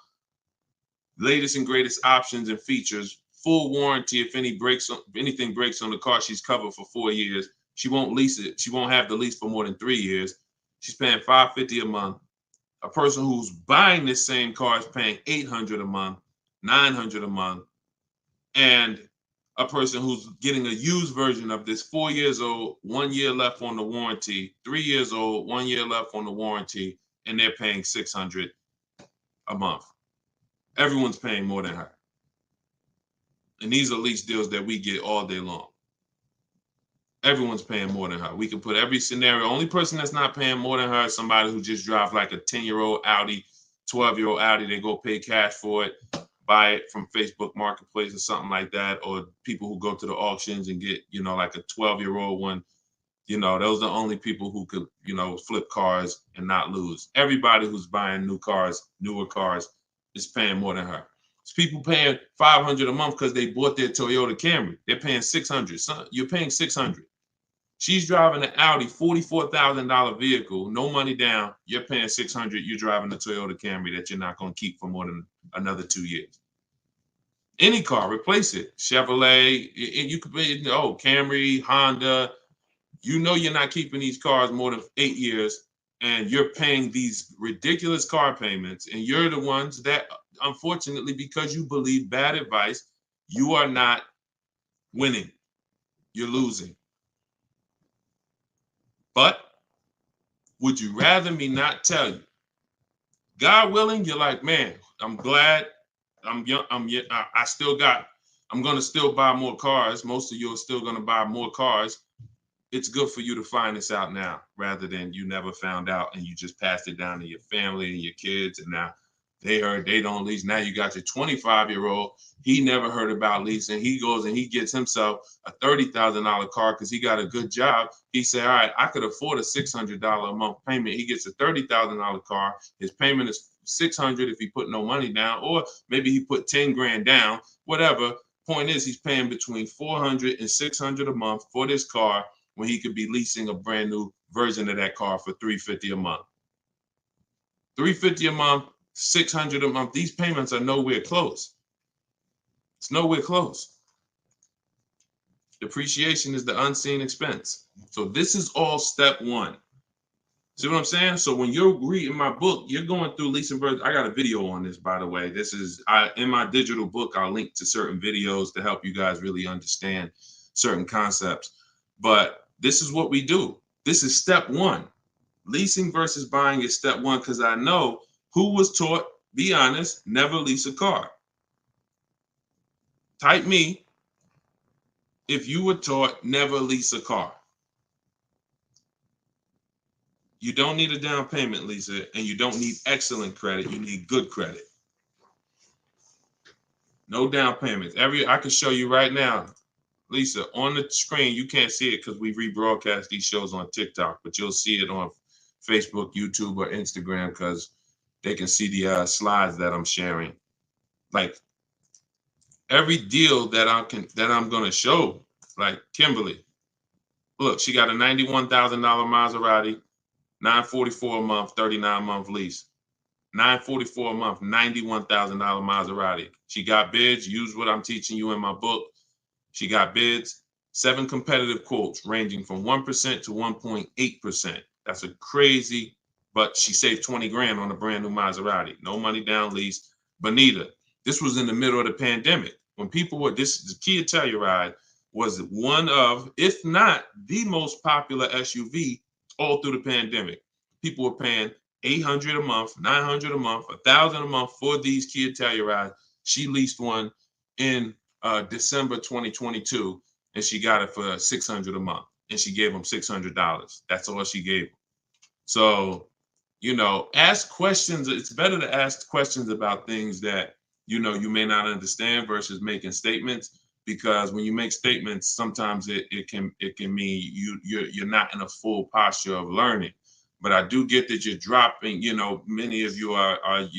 This is a game changer for you. This is a game changer. This is a money changer for you. My goodness, my brother who I met recently over the last year, he's a neighbor of mine, and he's become a close friend. And he had a Kia Telluride, black one, just like her. Totaled it. His wife was in an accident maybe about a month ago and totaled it. And he called me and he said he had saw the 8-year rule. And he said, I'm not keeping these cars 8 years. I'm going to lease this one. He leased a Kia Telluride, and his best offer on the same vehicle he owned was under $500 a month, no money down. It was like $479, $489. He was just paying. Remember, this was a $45,000 Kia Telluride he had. His payment on that car was probably $800-900 a month. So that's his wife totaling that car ended up being a blessing. Got him out of that car. He got the lease. He got the same car, brand new one, and he's paying $300 a month less because he has correct deal structure now. This is so important. That's why I call this the most important question in my book. And this is step one in my process, is you ask yourself the most important question. So I'm gonna put the banner back up for you guys on Facebook and YouTube. You can actually go to Deshone'sBook.com. Dolan pinned a comment in the Instagram section, in the Instagram comments. Also in the Facebook and YouTube comments, we've pinned Deshone's book. You can get your copy for 75% off. It's a digital book. So it goes to your email. Make sure you check your spam and your junk folder, but it goes there. You can get it in 3-4 minutes, and you won't pay the normal $97 if you get there before the 30-minute timer goes down. Once the time expires, the price is $97, which is the normal price, and it's worth more than that. It's worth thousands. I wouldn't price it at $97 if it wasn't worth thousands and thousands of dollars. So, but you can get it for 75% off that. You can get it for $24. if you get to my TikTok bio, my Instagram bio before the timer expires. But that's leasing versus buying. That's a quick comparison of leasing versus buying and how there's no way to get a great deal if you buy when you should have leased. No way. So some of you are going to be like, oh, well, I want to transition because I want to get out of my car that I'm financing and move to a lease. You should do that as soon as it makes financial sense. And that means sometimes you have too much negative equity. You can't move right now. So you may have to wait a year or 2 years before you can actually move over. I like that question M asked on YouTube just now. Do you value owning cars without payments? Can you throw that one up, M? Can you throw that one up, Dolan? Who was taught always pay cash for cars? Who was taught, type a dollar sign if you've heard or you were taught that you should always pay cash for cars. Now, I'm going to tell you, in a market like now, it's great to, all right, I see RJ Velez. Now, there's value in paying cash, and I'm going to tell you where it is, and you got to just, there's no one size fits all. See, the problem, what's been hurting you guys is because you've listened to one size fits all car buying advice. So usually whoever is giving you the advice, they're telling you to buy cars the way they buy cars. Tap the screen on TikTok if this is making sense to y'all. If y'all are following this, keep tapping the screen, running the lights up. Let me know that you're following what we're talking about. So here's what's important. If you're listening to someone who tells you pay cash for cars, buy used cars, that's because they do that. Now, if it makes sense for them, then that's great. But we need to look at paying cash. When does it make financial sense? When does it not? It's based on a couple things. First of all, what are you doing with your money? Because some people say, I don't like car payments. Type me if you don't like car payments. Who said, type that, Deshone, I want to pay cash because I don't like car payments. Can we type that? Can we dialogue on this? Car payments. Anybody? Okay. May not be that many of you right now. There are people who say this, but you don't realize that car payments, when you pay cash, all you're doing is saving up a lot of car payments. So that's all it is, unless you just win the lottery. If you get a lump sum inheritance, that's different. But if you have saved up $15,000, $20,000, $18,000, and you want to pay cash $25,000, then all you did was save up a lot of car payments, okay? Or save what could have been car payments. You can put them in a savings account and just have the car payment come out. So you can literally say, all right, I'm going to put this cash, $25,000 in a savings account, and that's where my car payment is going to come out of, so I don't spend that. If it makes more sense for me to pay cash, then I'll take the cash. And when it usually makes sense is when the rates are very high. If you can't get a rate that makes really, really, good financial sense, and I mean like we get bids for our rates. We make banks bid, we make credit unions bid, we get multiple offers in what I call the bank bidding war. You get this when you get my book too. This is actually a section I wrote. It's like, maybe it's 3 steps to it of how to get the bank bidding war. But once you get those bids, if you can't get a good rate, then it really doesn't make sense for you to pay cash. I mean, it doesn't make sense for you to borrow the money when you can pay cash for it. But there's an exception to this. What people are doing with their money is relative. So let's just say somebody is investing their money and they can get 10% on their money or 12%. Some of you are in real estate. Some of you are in good investments and businesses, investing into small, things that you can get 15, 20% returns on your money. It doesn't make financial sense. If you could get that type of return on your money, why would you want to put it into a car that's going to get you not just a low return? What's the return on a car, y'all? When you pay cash, you pay $25,000 into a car. What is the return on that? on the cash. What's the cash on cash return? Because I don't want to talk about this much because everyone's not paying cash. It's a small number of you who will, but I want you to be able to know when this is a financial conversation that if you're paying cash, you should understand this. If you got $20,000, $30,000, $40,000 saved up, you're thinking about paying cash for a car, this should be an easy conversation for you to follow. Okay. All right. Actually, everybody said the return is 0. I haven't seen anyone who's correct yet because it's not. The return would be 0 if you put the 25 in and then 5 years later you came back and got your 25 out. That's a 0 return. If you put 25 into an asset and then you come back in 5 years and you should give me my 25 and they say, well, it's 5 years later, this asset is now only worth 12. What's the return on that? What's up, Big Spoon? What's the return?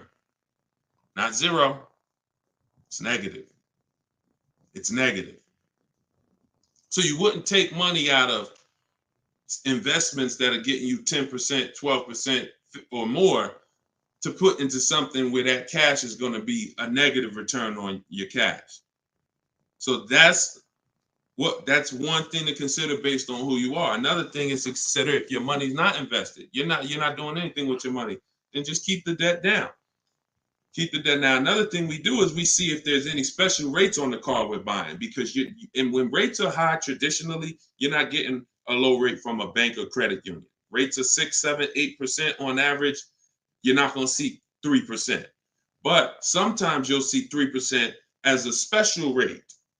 That's car specific. So if I'm shopping for a Mazda CX-5, I'm going to check to see, do they have any special rates this month on the car I'm shopping for? It might be 2.9, 1.9, 0% sometimes. And these are instances where it doesn't make financial sense to pay cash. If I can get this type of rate, use the bank's money for a very low percentage, and then turn around and use my money and keep my money invested or keep my cash. Maybe you just want to have your cash. Once it's in the car, you can't get it. So once you put your money cash in the car, you can't get that money back out until you sell the car. But if you can keep the money and get the car, now you have your cake and you eat it too. I still got my cash, but I'm leveraging the bank's money, paying them small amounts of interest to use it.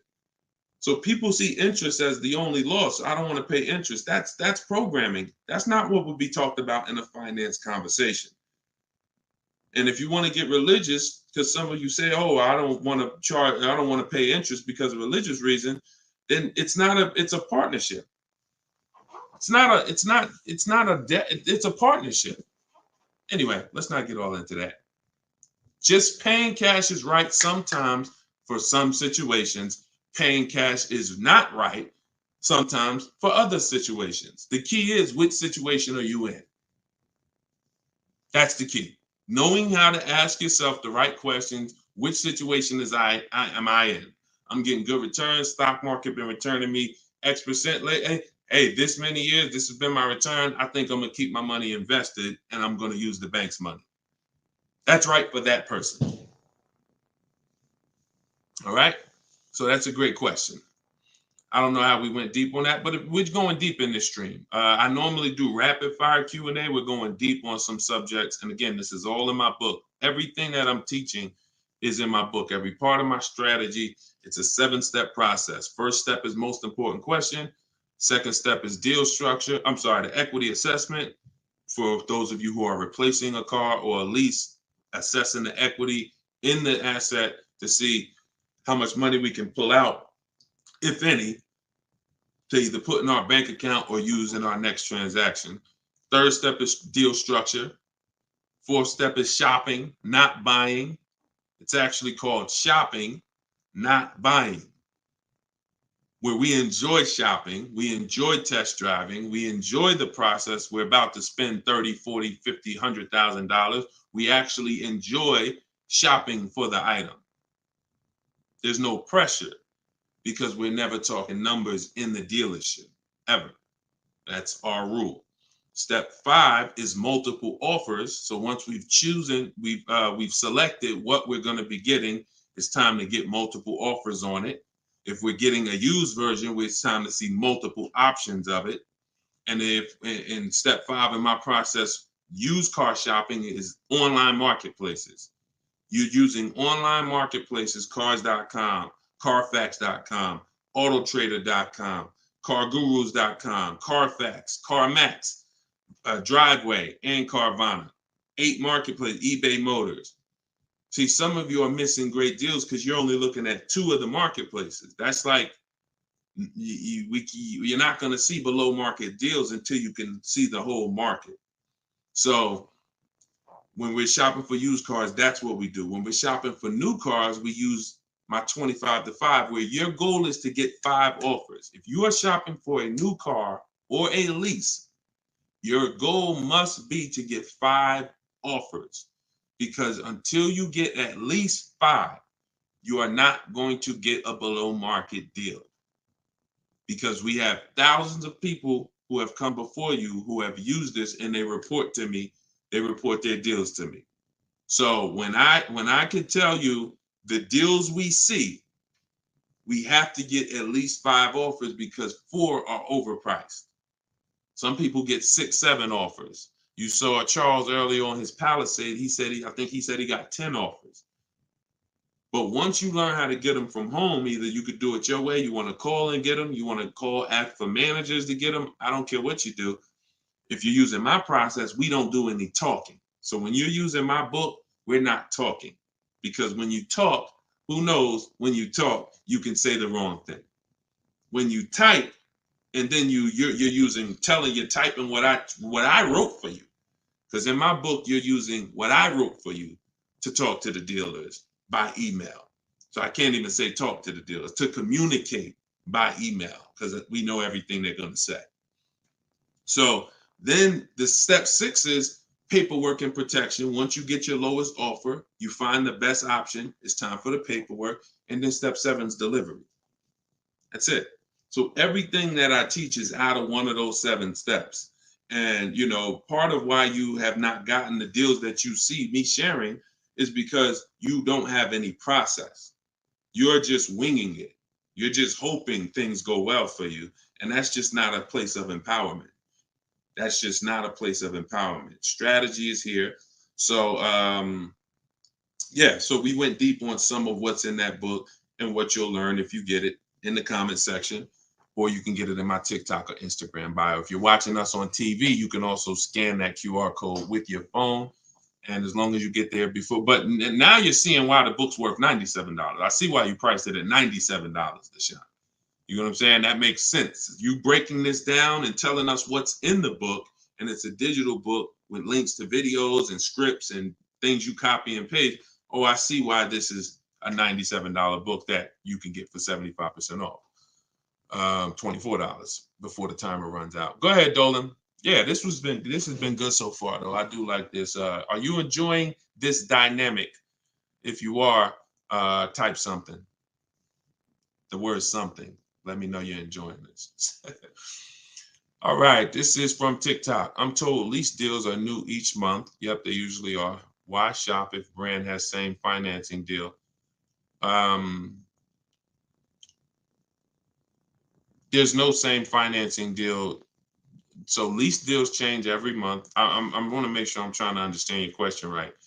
I'm told lease deals are new each month. Lease deals usually change every month. Sometimes they'll run the same one for 2 months, but usually something changes about the lease deal either every month or every 2 months. Why shop if the brand has the same financing deal? Well, we're shopping for offers. So shopping is to get offers. The financing versus leasing is the first question you should be asking yourself, though. Because as we spent a long period of time talking about earlier in the stream, one offer is not, you can't get a great deal if you buy when you should have leased.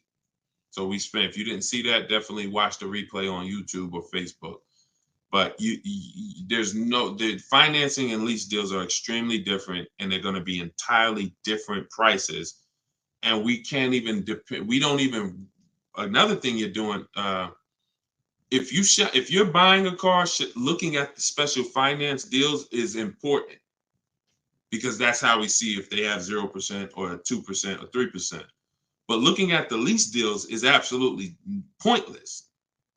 Looking at the lease offer I don't even call it a deal. It shouldn't be called a deal. Anything that 100 people could come in and get is not a deal. You're not going to offer a deal to 100 people and say, hey, come on in and we make almost no money. See, what Charles paid, look, on his Palisade, $48,000 Palisade, he's paying $597 a month. Sean getting he got his F-150 Lightning XLT, $73,000 truck. His lowest bid, he saved, he got it for $4,999, what's this? $21,000 off is what he got. We're showing it on the screen right now in case you think we're capping. We don't need to. This is, look, Frina, y'all saw Frina, 579. This is Tiffany, who wrote us in when she got her deal using my book. She said, I believe we got a good deal from what we learned from the book. Look, it was a $44,000 MSRP that she got $6,530 off the price. That was her lowest bid. So you're nowhere close to what normal people are paying and what is advertised on these vehicles. What's advertised on these vehicles is not a deal. A below market deal is something where the managers don't really want to make it. But you know what? It could happen for a number of reasons. Somebody wants to beat their competition. Sean said he had to go 100. We shop out of state. You'll get very used when I walk you through shopping from home, and you'll see. I mean, if you're gonna do it your way and you get used to it, you'll see you're in more control. You're in control. So, but a lot of times your best offer is going to come from a dealer that's not close to you, because the dealers that are close to you feel like, why do we need to give them a deal? They're going to come in anyway. Because that's what most people do. You're going to walk in the dealer anyway, and you're going to talk numbers and try to negotiate. That's what most people are going to do. Why do we need to give these people deals? But this person who is now talking to multiple dealers from home, they hold the cards. We hold the cards. And then one person wants to beat everybody, and they do that. But you gotta, I'm going to say this, and then Dolan, throw the next question up.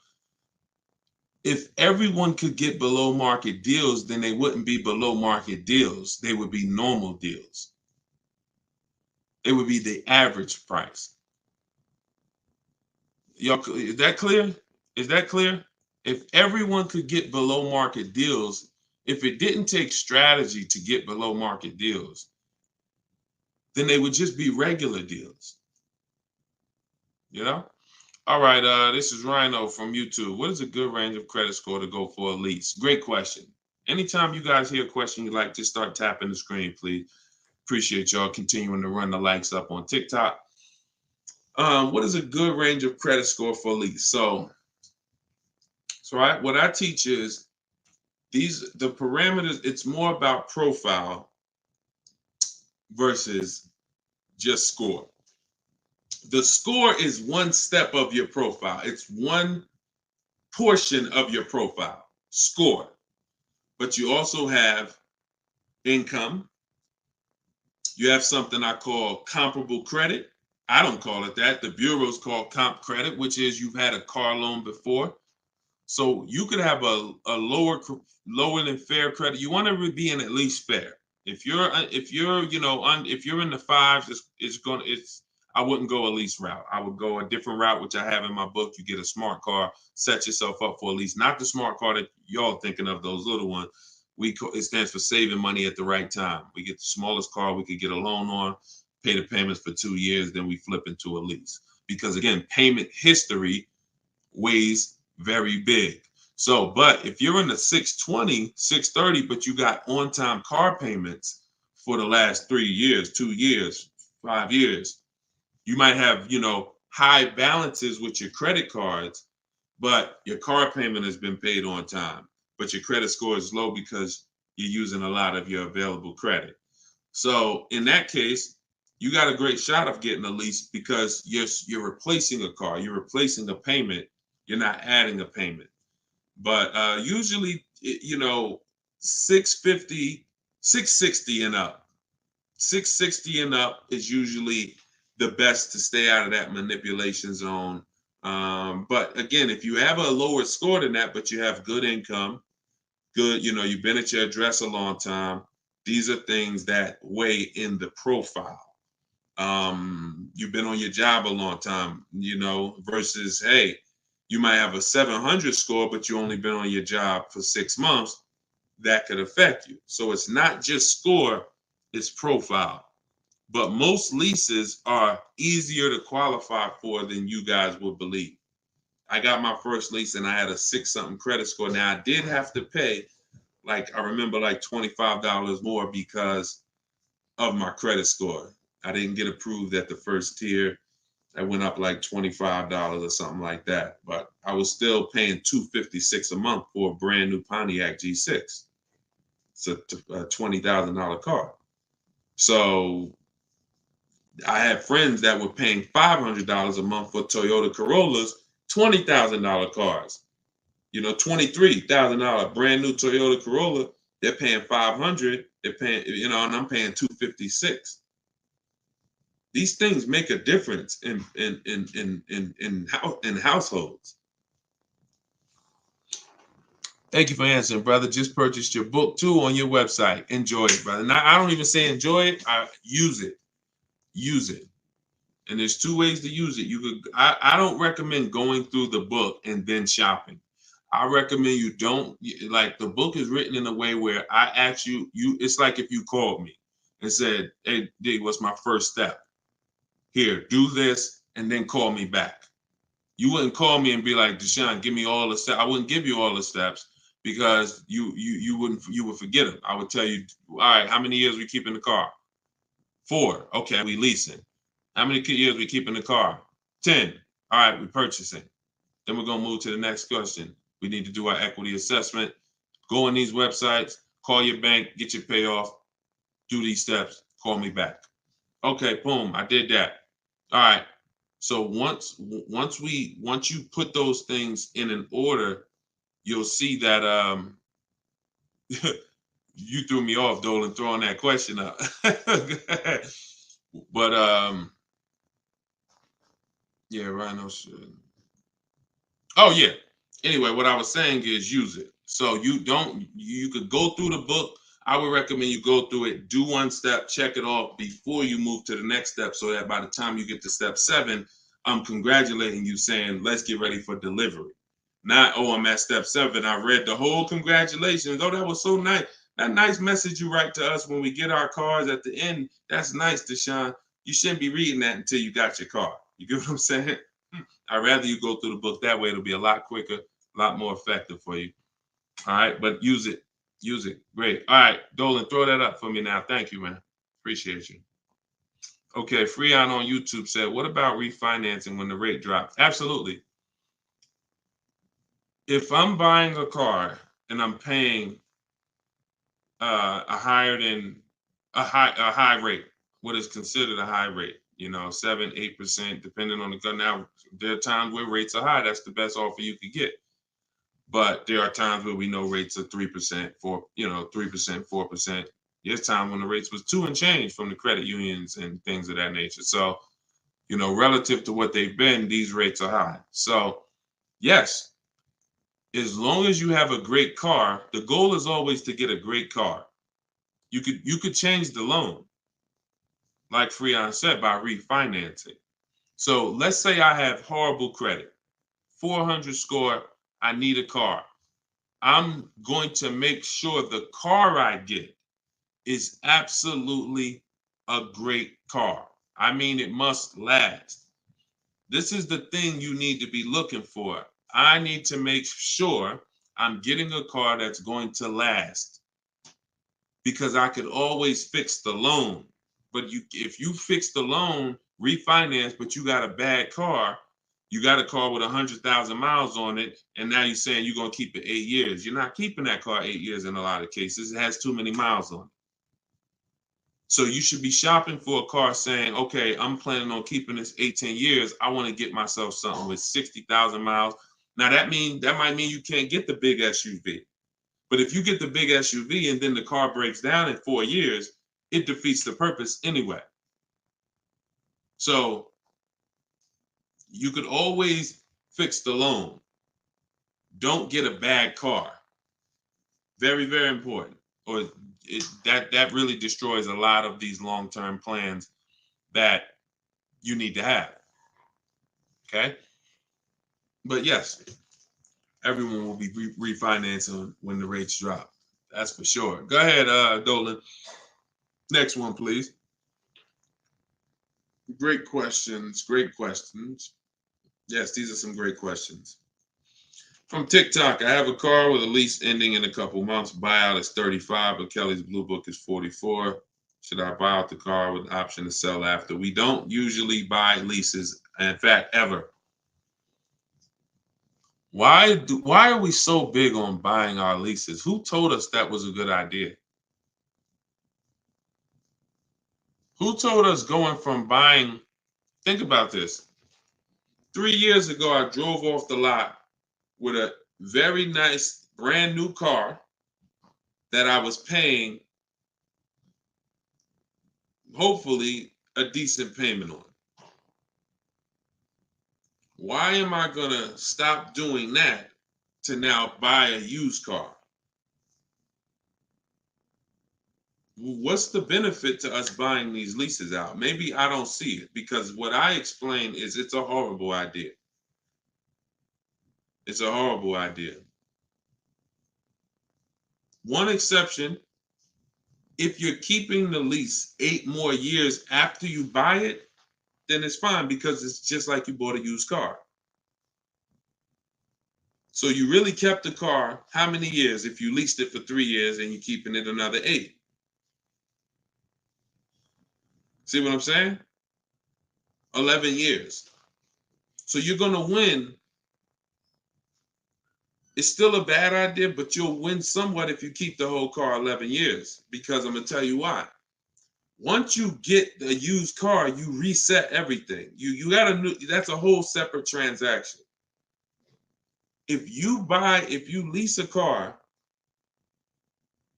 your payment on that lease is going to be, let's just say your payment on the lease is $450 a month. What you're going to find in most cases, if you buy the lease out, to get a $450 a month payment, you got to take a 6-year loan. To get a $450 a month payment, you got to take a 6-year loan.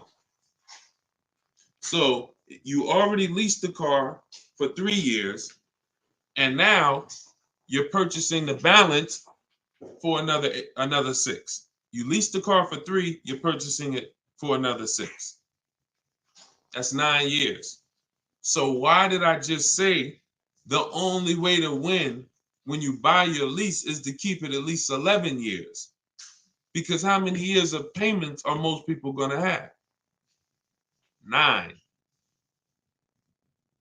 9. 9. Can we let that sink in?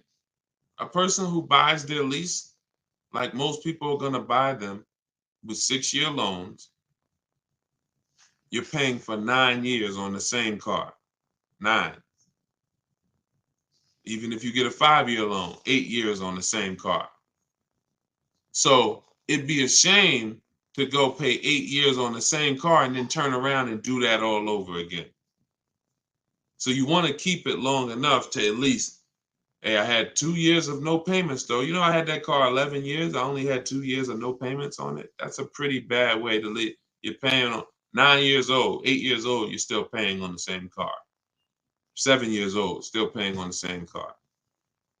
This is why buying your lease is a horrible idea in most cases. From the start, you should either be leasing or you should be buying a used car. It's one or the other. and you're buying a used car that if you plan to keep it 8 or more years, you're leasing if you're not planning to keep the car 8 years. That's it. Not many cases where these make sense. Go ahead, Dolan. It's a great question though. And I'm hoping we can help a lot of people stop doing that. And eventually maybe 10 years from now, 15 years from now, people won't be asking these questions, but it's a very, very common question. Go ahead, Dolan. Shoot the next one up, brother. Nico Smooth on YouTube. What's up, my man? Deshone, if I wanted to counter offer lower than what the calculator generated, would that be realistic? Getting 1.4% would like to get around 1. If your lowest offer is 1.4, then that's the lease program. If your offers are 1.4, your offers should not be the same.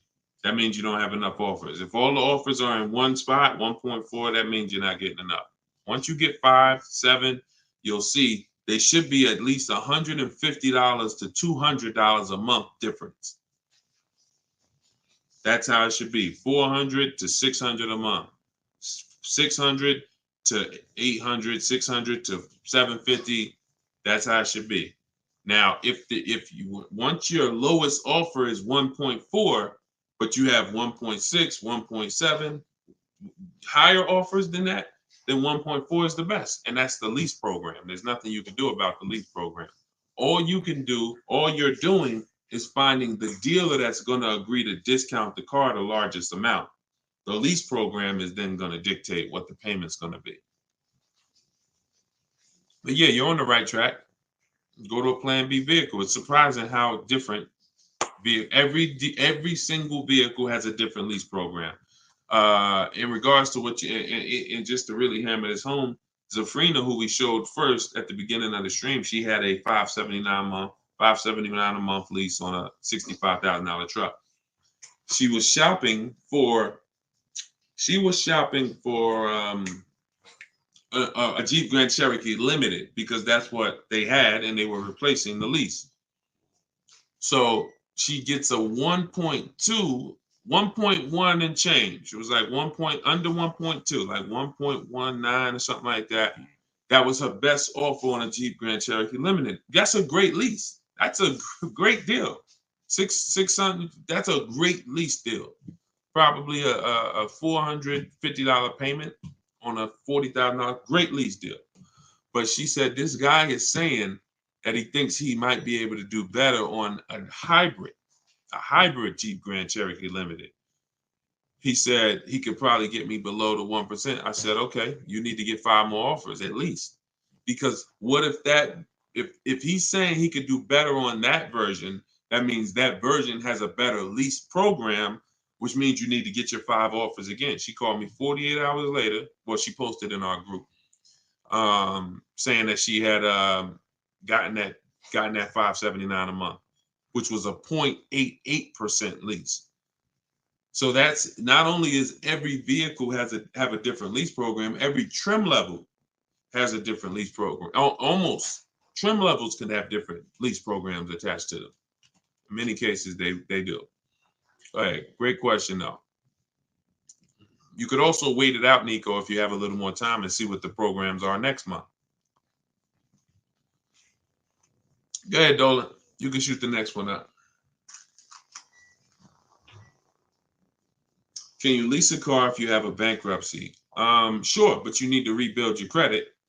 You need to get your, if you start in blank, I know people that have had a bankruptcy, got a discharge, and they are at a 700 score in like a year. So I will be following Shonda Martin. You know, I recommend her to everybody. She has great strategies on credit. She does a lot of live streams like me, and she has great strategies. So I think she's on every platform. Yeah, she's on every platform that we're on. So Shonda Martin. But yeah, get yourself up to like a 680, which is not hard to do because you're starting fresh. Many times a Chevy or a Ford, a Honda, Hyundai, Mazda, Subaru, these leases don't need you to be incredible. If you have a good job, long history on your job, and a 680 score, you're going to get most of these leases. These are not like luxury leases to the point where they're snooty. All right, go ahead, Dolan. Genesis on YouTube. So how can you lease out of state with the current lease looking to trade in? But I heard Deshone say out of state lease deals are good. Well, if it's the best offer, you go as far as you need to go to get 5 offers. In my book, we use my 25 to 5 strategy, where you're connecting with 25 dealers online in 20 minutes. We go to their websites using the contact tab, and then you have a template of mine that you copy and paste. If you're going to do it your way, you're just writing in, all the details of what you want, when your deadline is, what options you're looking for, what you're over. This is all stuff I walk you through in the book. What you're looking for. Really, it's about the car. You're not saying, hey, I'm looking for a lease quote, I'm looking for a purchase quote. We need to find out who even has a car before we start talking about money. But then the goal is that you got to get at least 5 offers. You got to get at least, and you have to do the equity assessment to see if there's any equity in your current lease. You don't want to return that, and you don't even know if there's any equity in that lease. And the only way you know that is the offers you get are higher than the payoff. It's very simple. Equity is offers, cash offers from CarMax, Driveway, Kelly's Blue Book, instant cash offer, not Blue Book, the website, instant cash offer, Kelly's Blue Book, Auto Nation, sell my car, Car Guru, sell my car. You have to get these offers, and if those offers are higher than your payoff, then you have equity when you sell the car to these people. If you have a third-party restriction, you can't sell the car directly to them. You got to sell to a local dealership. You got to get bids from a local dealership. I teach you how to do that. For those of you who have third-party restrictions, we talk to used car managers to sell our leases. So I've been doing this since 2006. Like, if I wasn't called to build these companies, then I would be. If I wasn't called to build these companies, there's no doubt I would be selling cars, making $200,000, $300,000, $400,000 a year. There's no doubt about it. But that's not the path God had for me. So what I'm telling you is based on me understanding 99.9% of the car buying of the industry inside now, and giving you the way to actually stay in control, call the shots, have the business come to you, have the banks come to you, have the cash offers come to you, and then you're just simply picking the best ones as they come to you. So this is all in my book, Cars from Home, 7 Steps to Saving Time, Money, and Avoiding Dealerships. It's a digital book. You can get your copy for 75% off in my TikTok bio, in my Instagram bio, or we have a comment pin. Dolan, can you post the comment for everybody again on Facebook and YouTube? Just copy and paste that comment for everybody.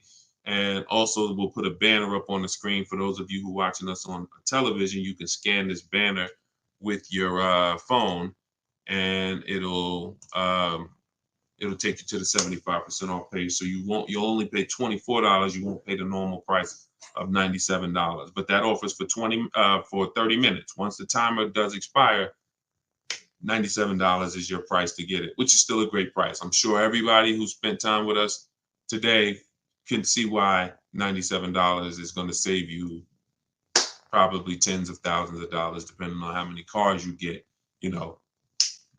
Sean saved 20 grand on his first car. So for those of you who want to attend my free masterclass, Everything You're Doing Wrong, Buying, Selling, and Leasing Cars, you can attend that in my bio.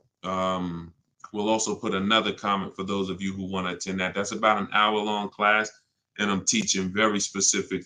You'll need a notepad for that. That's not just Q&A, although we do Q&A after. So you guys can go watch that, and so we'll put, and that's also in my Instagram and my TikTok bio. So the information's available, y'all. That's the whole point. There's no excuse. Everything that we talked about today is really financial awareness, financial literacy that you have not learned. You haven't heard of it before, but this has been around. We've been doing this for 3 years. Over 2,000 people have come before you. We have over 6,000 people that have this book now. So this ship has sailed. This car buying from home, you're late to the show now. And you can't afford to go buy another car the old way and think you're getting a good deal. You can't afford to do that. I mean, money is very hard to come by for some people, and you need to, I don't care who you are, you should take it seriously. So this is why we're here. And so you can get it from my free videos, from these Q&As, in my book, in my masterclass. I don't care how you get it. You want to join me in Maps Academy and have me coach you through your car buying. I don't care how you get it. Just make sure you get it. Get in where you fit it. All right. So that was episode 17. All right. We'll see you on episode 18. God bless y'all.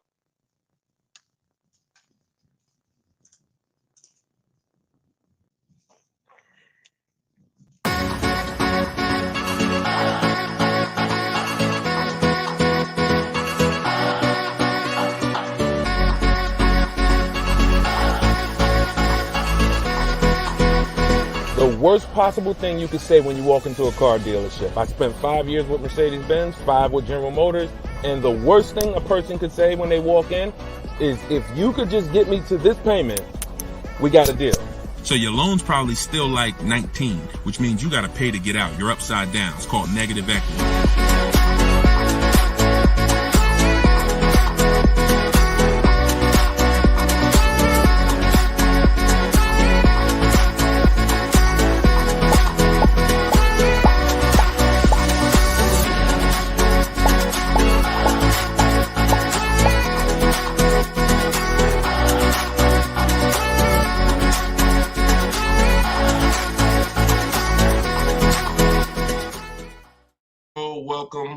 Welcome. This is episode 17 of Car Shopping Questions and Answers. I am your host, Deshone the Auto Advisor, and we do these live shows throughout the day, throughout the week, to make sure that you have access to cutting edge car shopping strategy, which is the science of making dealers and banks bid for your business instead of negotiating the old-fashioned way. So that is what we do here. Frankie boy, good to see you, Frankie boy, on TikTok. Kev, I see you on TikTok. We are live on all 4 platforms: TikTok, Instagram, YouTube, and Facebook. We have Dolan in the background. He's going to be pulling in your questions for the show. So as you're here, you can start typing your questions. Let's get the housekeeping out of the way as well. Could everybody who shares great information hit the share button? Also, I'm the author of the new digital book, Cars from Home. It's called Car Shop. It's a 7-step system that we use to car shop, and we get bids from home. Everybody that you're going to hear me talking about today, I'll be sharing a lot of different people throughout the broadcast that use this system, so that you can see the different results that you will get when you start learning to make dealers bid for your business instead of negotiating the old-fashioned way. So thank you to everyone who has reviewed the book. Again, this is our Thursday, 12 p.m. live. It's May 9th, so you guys can start typing your questions if you are here with us live.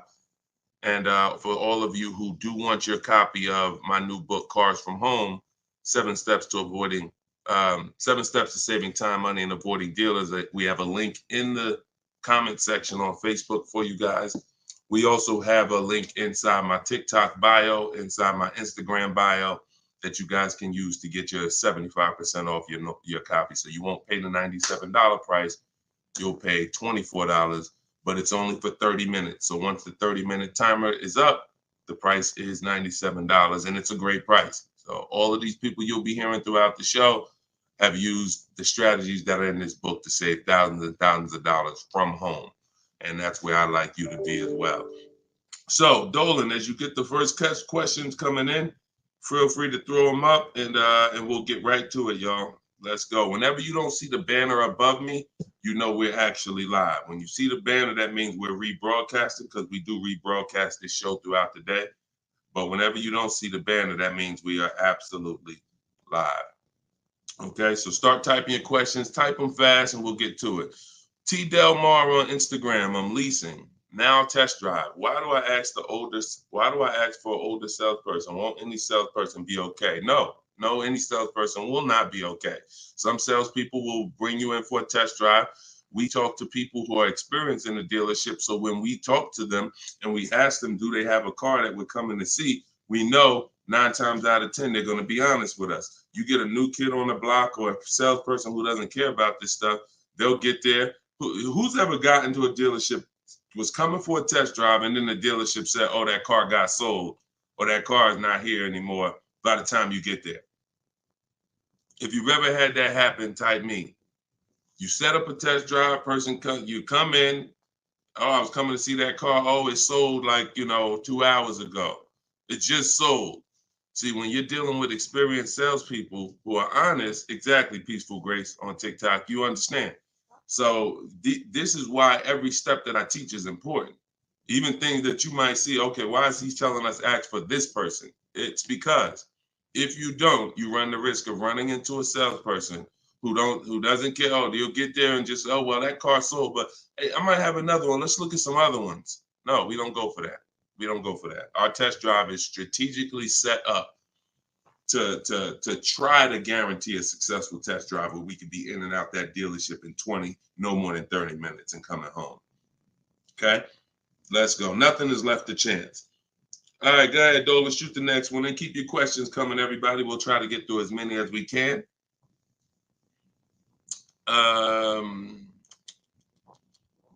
I see you got all right, we got one that just came in on TikTok. We'll give everybody a chance to come on in and start typing your questions.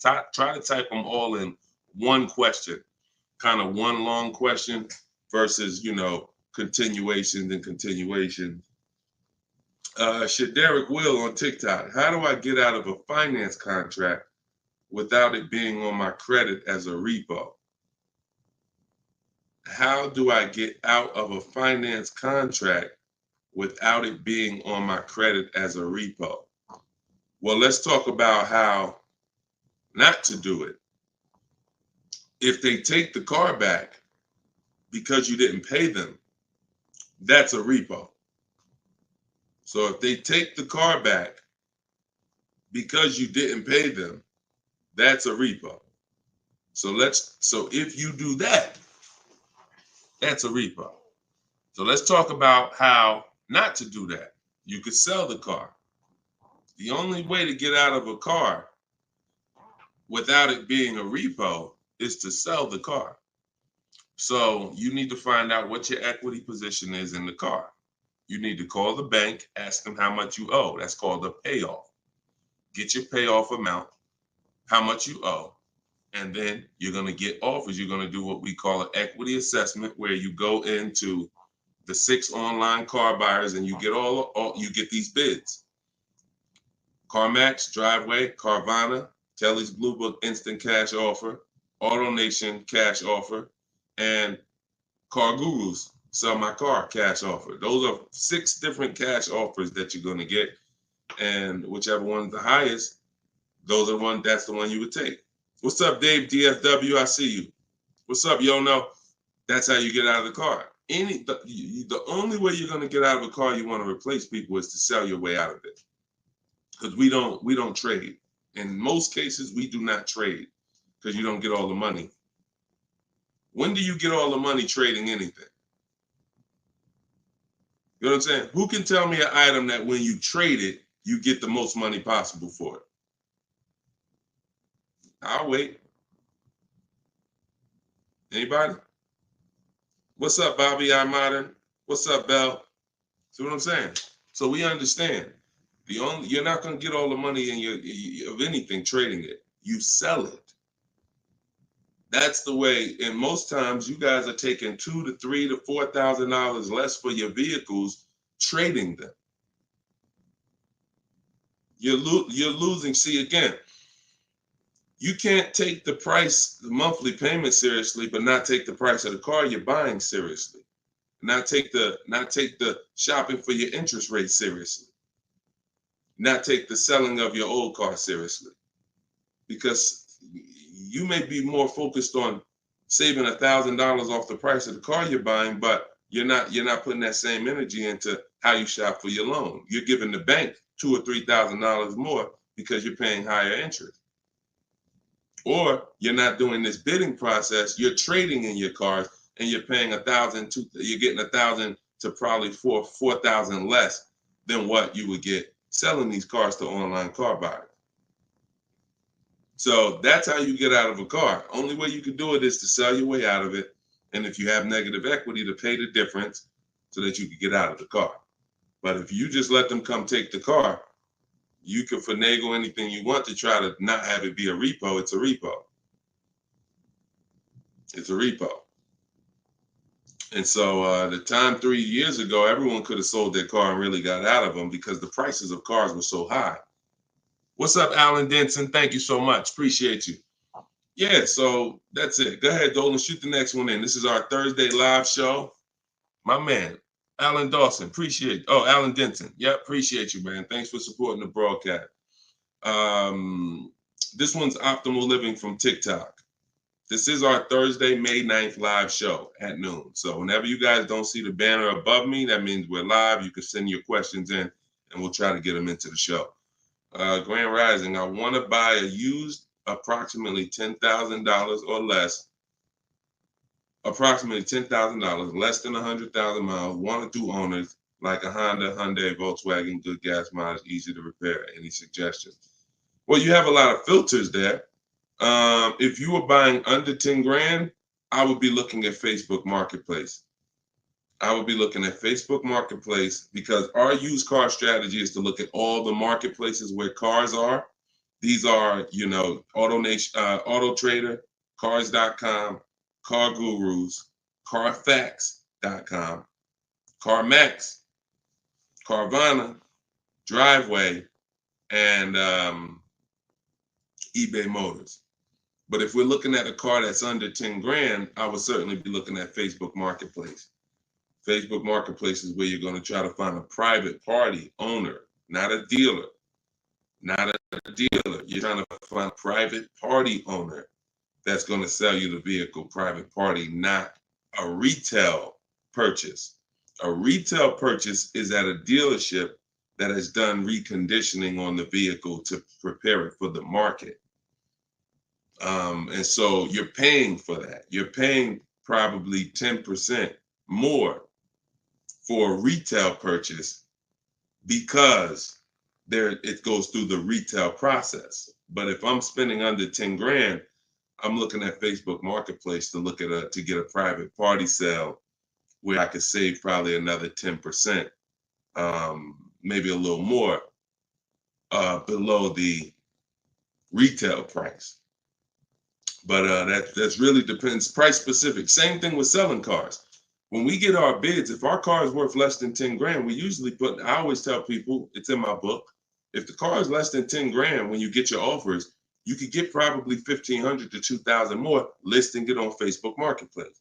So if my highest offer might be for 8 grand from CarMax, everyone else is offering me 7 and 65, and I'm gonna throw it on Facebook Marketplace if I have the time, and I'll sell that car and usually get a $1,500, $2,000 above.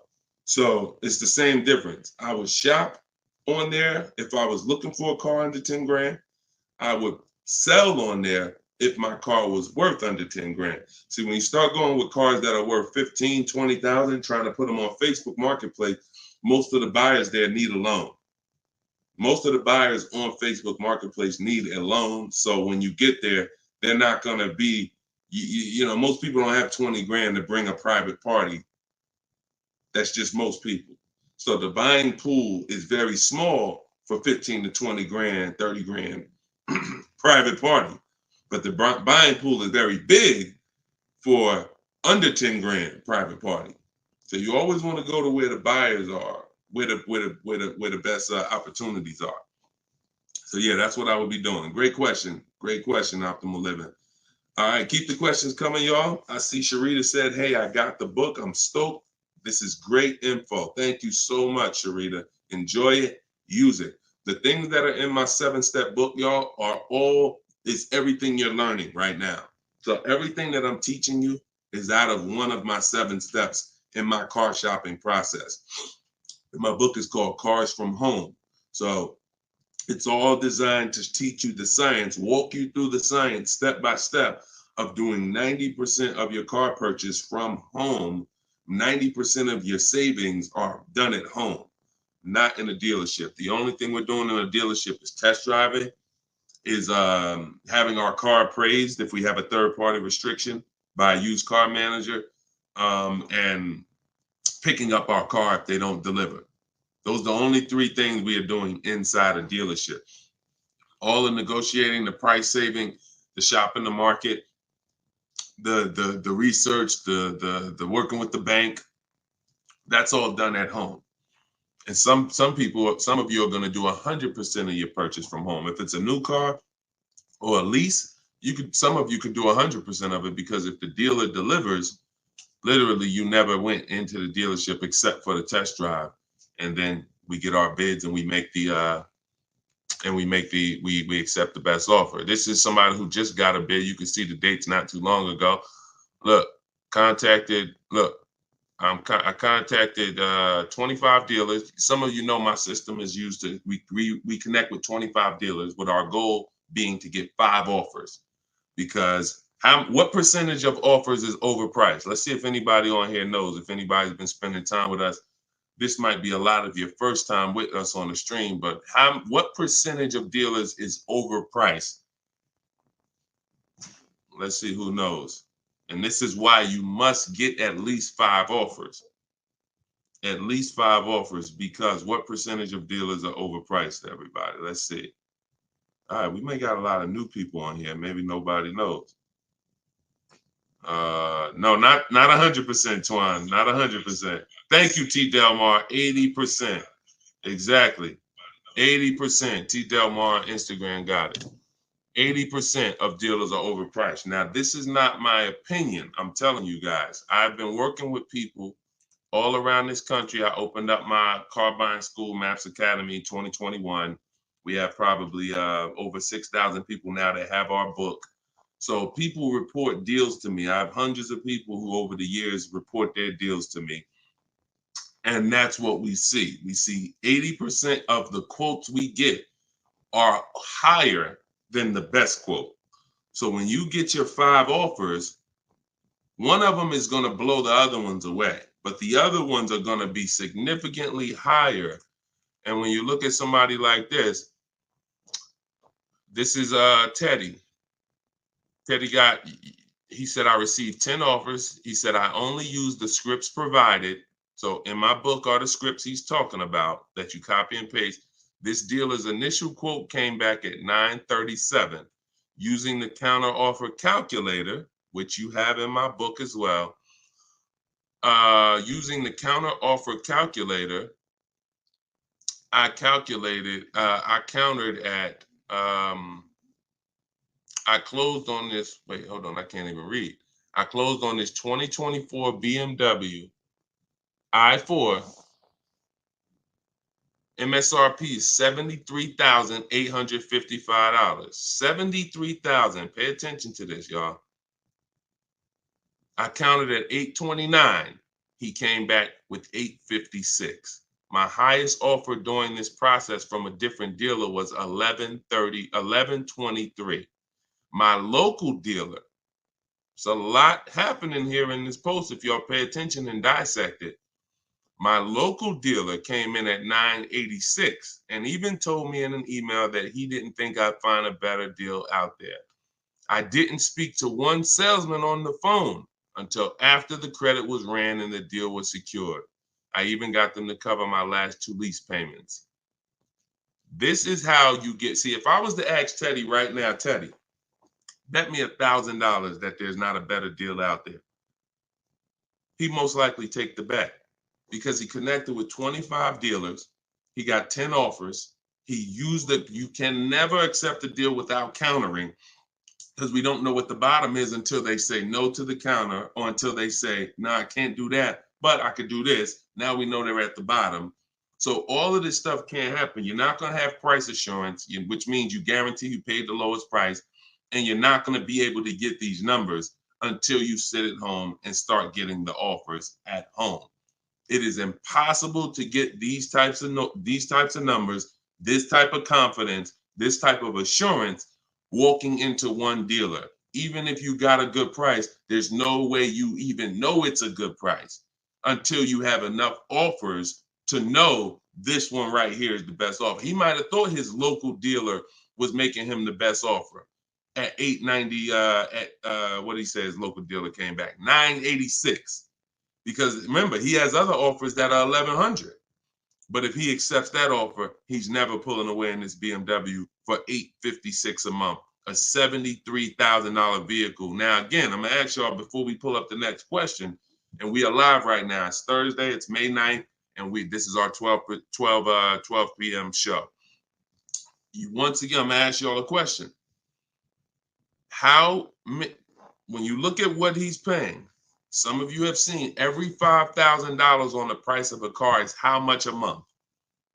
Every $5,000, because this is a $73,000 car. Now I'm gonna talk to some of you who don't understand leasing, some of you who are taught you always buy your cars no matter what, and I'm gonna show you what this car would have cost him monthly, if he didn't know that leasing was better for him because he doesn't keep his car 8 years.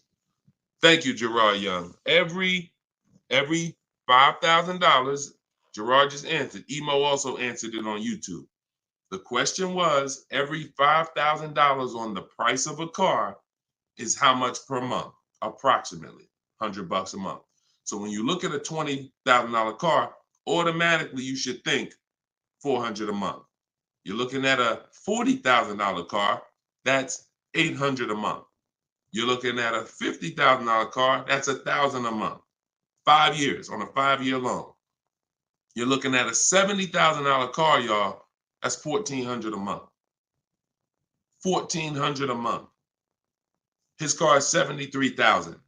Not to mention, there's people right now that are driving this same exact car Teddy got, same exact BMW, $73,000. They're paying $1,400 a month.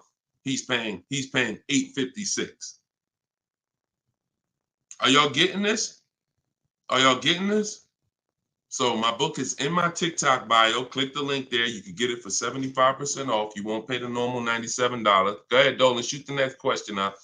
Instagram, you guys can go to my Instagram bio and get your copy for 75% off. And it is a step-by-step formula for how to get these deals. That's everything I talk about on these shows. Go ahead, Dolan. Shoot the next one up. Leo, I've been selling cars for 20 years. This young man is speaking the truth. Man, I appreciate it. See, and this is what the 20% of dealers do. The 20% of dealers have no problem, admitting the systems that we teach are better. Because we're not trained as car salespeople. Sometimes you think car salespeople are really trained. The only thing we're really trained on is negotiating and how to get you to say yes. We're not trained in finance, not trained to teach you about leasing. We're not trained to teach you about negative equity, depreciation, all this stuff that we should be trained on because you're buying a depreciating asset. We should be telling you, listen, based on our financial training, if you're not keeping your car 8 years, your best option is going to be to lease. Because when you buy your car is going to go down in value so much over the 5 to 8 years you have it. If you turn around and replace it, you're going to lose all that money. Your car is going down in value way too much over 5 to 8 years for you to turn around and replace the car right after that. You need to keep it after that. That's when you keep it. 8 years of that's when you keep it, because now you're like, man, I put all this money in this car. Yes, it may not be worth what I bought it for, which was $40,000 8 years ago. It might only be worth $10,000 today, but I'm gonna keep it now because 3 years from now, it's gonna still be worth probably $8,000. It might be worth 10 today, but because it's 8 years old, in 2 more years, it'll be worth $8,000. I'm not losing that much money anymore. You are not winning with buying cars until the car is not depreciating that much anymore and you still own it. Okay? If y'all clear with me on that, just tap the screen. Run the lights up on TikTok if y'all are getting what I'm telling you. If you're getting what I'm telling you, hit the like button. If you're on Instagram, if you're on YouTube, if you're on Facebook, hit the like button if you're clear on what I'm telling y'all. All right, let's move on to the next question, Dolan. Okay, I like to make sure you guys are actually following the conversation. So you have to actually respond and let me know you're following it when I ask you a question. All right, this one's Glenn over on YouTube. If your car lease is up in 6 months, how do you go about trying to sell your lease? Well, the first thing you're going to do, first of all, this is a great question. Glenn said, how do you sell your lease? Now, step 2 in my process is called the equity assessment. My book is called Cars from Home, 7 Steps to Saving Time, Money, and Avoiding Dealerships. Step 1 is the leasing versus buying question. Step 2 is the equity assessment, which means if you have a car you're replacing, we got to get the most money for it. And that's never going to be with a trade. So we have to see, is there any equity in our lease? Now, we are not assuming this. We are going to do this process and see, because some leases have no equity. Some leases have a good amount of equity. Like, hold on, I just had somebody write me talking about equity they got in their lease. Hold on. Didn't talk to, I think it was this person. Oh, but I cut off their post. Somebody said they just got $4,000. And I always like to say this. I always like to show this stuff so people understand. You know, we operate with documentation. So when you are getting how you determine if you have equity is with cash offers, not with algorithms. Kelly's bluebook.com. Blue Book says my car is worth this. That means I have equity. No, Blue Book doesn't buy cars. So what you want to do is you want to determine if you have equity by calling your bank. You're going to get your payoff, which is how much you owe. And then you are going to go on the websites that I'm laying out for you. It takes you 20 minutes. If you can't take 20 minutes to go on a website to fight for your money, you don't deserve it. You're going to CarMax, you're going to Driveway, you're going to Carvana, you're going to Kelly's Blue Book Instant Cash Offer, where they connect you with a local dealer to get a cash offer. You're going to Car Gurus, Sell My Car, and you're going to Auto Nation, Sell My Car. And that's going to give you up to 6 offers. And if you have a lease, you need to ask your bank, do you have a third-party restriction? And if they say you have a third-party restriction, then if you have equity, you're going to be selling to a local dealer, not to one of the local online buyers. If you don't have a third-party restriction, we sell to the highest online buyer. If you do, we sell to the highest bidder among used car dealers. So it's just simple. There's different processes. I don't teach one size fits all car buying. So some of you who have a lease with a third party restriction, you're going to use one strategy. Those of you who don't have a third party restriction, you're going to use a different strategy. Those of you who don't have any money you owe on your car is paid off. You don't need to call your bank. You just need to go on those websites and get the offers. So, and when you're on there, if you have a lease, there's going to be a part where it says, is your car owned, financed, or leased? You want to put owned. It's very important. Don't put lease because it triggers something in their websites. So that's step 2. I go over this thoroughly in my book. This is called the equity assessment. You can't, listen, you need to get bids. Bids. That is my favorite word, that multiple offers. The reason why you are not saving the money that you could be saving is because you're not getting bids. The reason why you don't have the confidence when you leave a dealership that you got the best price is because you're not getting bids. It's very simple. Start getting bids and you're going to save more money and make more money selling your cars, and you'll see why we don't trade in cars. That's the equity assessment. Okay? Step 2 in my book. Go ahead, Dolan. Shoot the next one up. All right. Yep. Wanda said my last lease had $5,000 in equity on TikTok. Amen. I sold a lease a couple years ago when prices were super high. I made $10,200. My mother did. I made $9,000 on my Jeep Grand Cherokee. That was in 2021, I believe. 2021. Yep. It was ridiculous money. So the 9, 10 grand, 12 grand lease, those are not really there anymore. But we still see people that are making 2 and 3 and 5,000 for sure.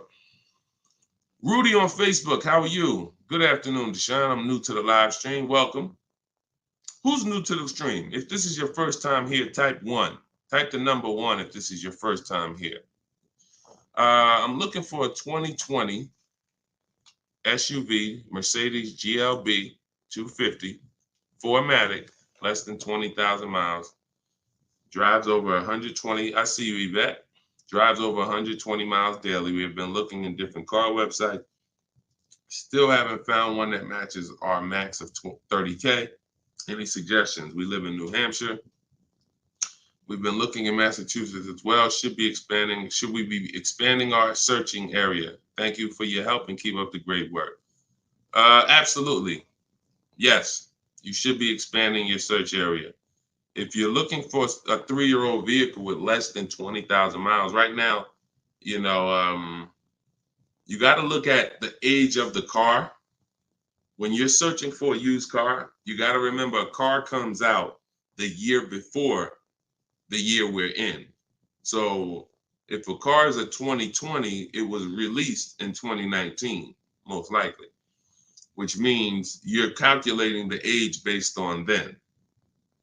So if you're looking for a car that was released in 2019, and right now we're in 2025, you're looking at a car that's 6 years old. If you're looking at a car that was released in, 2022, and we're in 2024, then it's 2 years old. So you need to look and say, okay, how old is the car I'm looking for? And then we can look at the mileage. Because if you're looking for a car that's 4 years old, but you're looking for it to be driven 20,000 miles or less, that means you're only looking for a car that has a 5,000 a year average. That's going to be very tough. I like to go with it. I like to look at 10,000 a year, and then I like to go to 12. Now, we're talking about how we expand the search of our used cars, because the whole goal is to expand the search slowly. So if you were looking at the 2020, 20,000 miles, now go up to 30,000 miles. I would go up to 40,000 miles, because 40,000 miles still means it's driven lower than average. Just to show, so average miles is 10 to 12,000 miles a year. If you get a vehicle and it's 4 years old, it's driven 10 to 12,000 miles a year. It has really under 40,000 miles on it. It means it's been driven under 10,000 per year. So you're really looking for the mileage. It's the mileage that I think is really going to limit you. Now you could expand your search wide, like you said. There's many ways to expand it. You could go 100 miles out. You could go 200 miles out. You can go 500 miles out. So but you could also expand the search by lowering the mileage threshold and saying, all right, I'm looking for something that has, under 40,000. If it has 36,000, 38,000, 30, I'm good with looking at those. And I think that's going to give you a lot more options, considering how old the car is and how many miles you're looking for it to have. That's way, way, way, way, way below average driven miles. Way, way, way below. And when you have just, you're looking for a car that's only been driven 5,000 miles per year, you're going to have a harder time doing that than looking for a car that's been driven 10. So once we do that, we're still narrowing it down in other ways. Carfax title history, service records, accident history, verifying there's no fake fees. So we have other narrowing down processes. Then we get the new window sticker to make sure, because you can't know you paid a great price without knowing what the original price was. Who's bought a used car in their life? Type the letter U. Type the letter U, and I'm gonna tell before Dolan pulls up the next question, I want to make a point here to how just not having strategy, you guys are missing the things that you should be using to determine if you're getting deals. Yvette, you, I see you. Okay. Richard on Instagram, you, I see you. Leslie on TikTok, I see you. Alex, I see you. Derek, I see you. Harold, I see you. Kathy, I see you. Okay, so let me show you something. When I was buying my Infiniti truck, all of the trucks we were looking at were white. All of them were priced between 30 and 32,000 as a used vehicle. 30 and 32,000. So if I narrowed it down, the top four I was looking at, they were all white, black inside, between 30, 32,000 price. Similar miles, you know, one may have 26,000 miles, but the highest one has like, 36 similar miles. So I'm narrowed this down.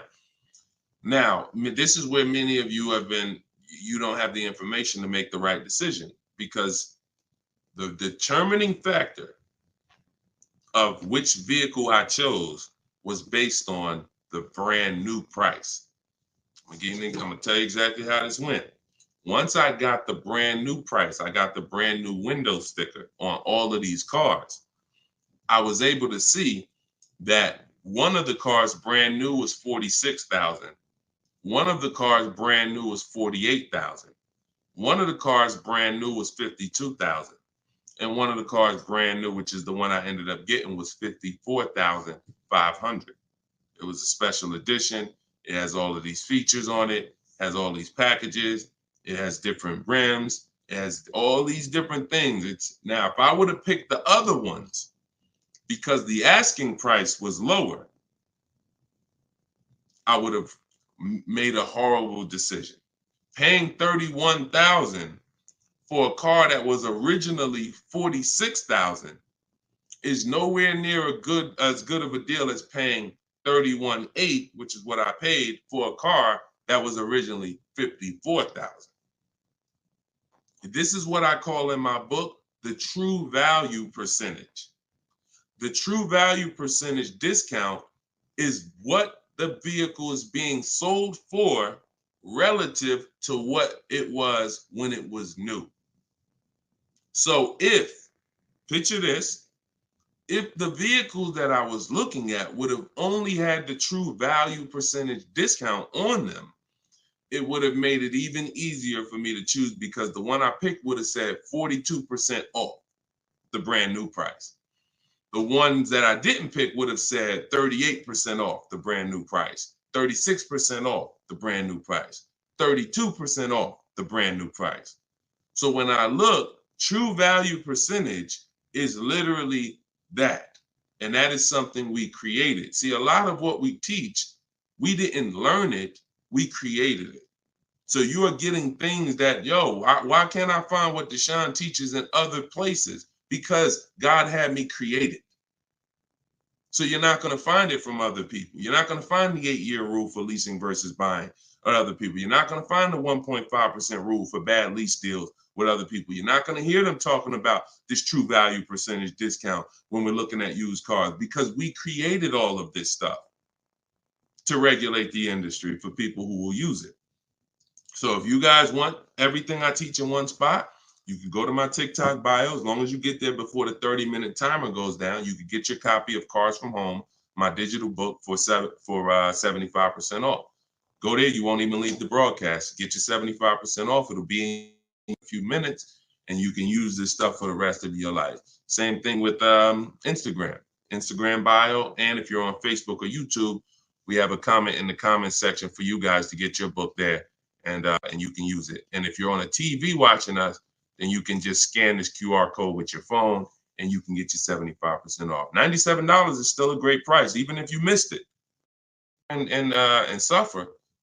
Get your book full price. If you missed the countdown, that's fine. But the money that you're going to save is going to be dramatically multiplied versus what you spend on this book. Okay, Dolan, shoot the next question in, y'all. We are live. This is our Thursday, May 9th show, 12 p.m. So whenever you don't see the banner above me, that means we're actually live, and you guys can type your questions and we'll try to bring them onto the show. Helena, what do you consider a good interest rate? Well, this is a relative question. It's the same question you're asking when you say, what do you consider a good discount off a car? How much should I pay for this car? We only pay when someone wins the bid. So we teach something called the bank bidding war, which I also created. You have been taught that, don't let these dealers run your credit, or always get, who's been taught any of this stuff? Always get your own pre-approval, You know, never use the dealer's banks. Never, you know, all of this stuff. Anyway, we teach a process that the credit bureaus allow. The credit bureaus allow us to have an unlimited number of banks and credit unions run our credit with a hard pull, as long as it's within a certain period of time. As long as it's within a certain period of time, when that time expires, they are going to have that weigh on our credit as one hard inquiry in terms of how it affects our score. See, normally when you have a bank run your credit with a hard and then another one, and then another one, each hard inquiry affects your credit. But when you do it the way it was meant to be done, and using the bank bidding war, if one hard inquiry would have dropped your credit 10 points, 20 of these hard inquiries is going to drop your credit the same 10 points. So the way it's done is there's 3 rounds to it. There's 3 rounds. This is for people that are financing. Again, those of you who are paying cash, this doesn't matter. Those of you who are leasing a vehicle, this doesn't matter. That's why having access to car buying advice that's not one size fits all is what you need. Because typically, if you only pay cash for cars and get used cars, that's what you're going to teach people.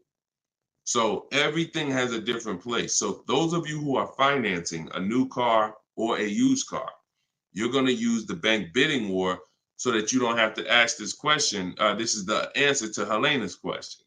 How do you know? What do you consider a good interest rate? It's who wins the bid.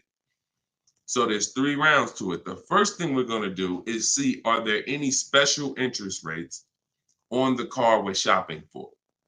So if we're shopping for a Kia Optima, a Kia K5, and all right, let's see, are there any special interest rates on it? Are they doing anything like 1.9% financing? Are they doing 0% financing? Are they doing 2.9% financing? Anything special? We also need to know how much the term. What's the term? Some people only do 0% for 3 years. That means you got to be able to pay the car off in 3 years or you can't take the deal. If it's 0% for 60 months, that's different. You got a 0% 5-year loan. You got 0% 6-year loan. So we need to see, is there anything special on the car? We do that for new and certified pre-owned, if we're looking for a certified pre-owned. Now, if we find something, sometimes that could prevent us from even needing to do any other interest rate shopping. If they're doing 1.99 for 60 months, you're not going to find better than that. No bank is going to do better than that. So that's why it eliminates the rest of the rounds in the bank bidding war. Eliminate it. But let's just say that there are no special interest rates. Now we're going to revisit the bank bidding war in round 2, which is after we find the best price on our car. See, because some of you, when you go shop for a car, you're thinking, how much should this car cost? Oh, what's the monthly payment should be on this car? The monthly payment is between you and the lender. It's not between you and the person you're buying the car from. See, this goes back to our point, which is you must set up your car buying transaction from who you're getting your loan from. The process of shopping for the best price on your car is different, or should be different. If you listen to me, it will be different than the process of you getting the best price on your loan. The best price on my loan is a different process than getting the best price on the car I'm buying. So now, once I start now looking for my car, getting my bids, get the best price on my car, now it's time to come back and get the loan involved. See, many of you are focused on what the best monthly payment is on the car, but you're not focused on finding the dealer that has the lowest price. That's focus number 1.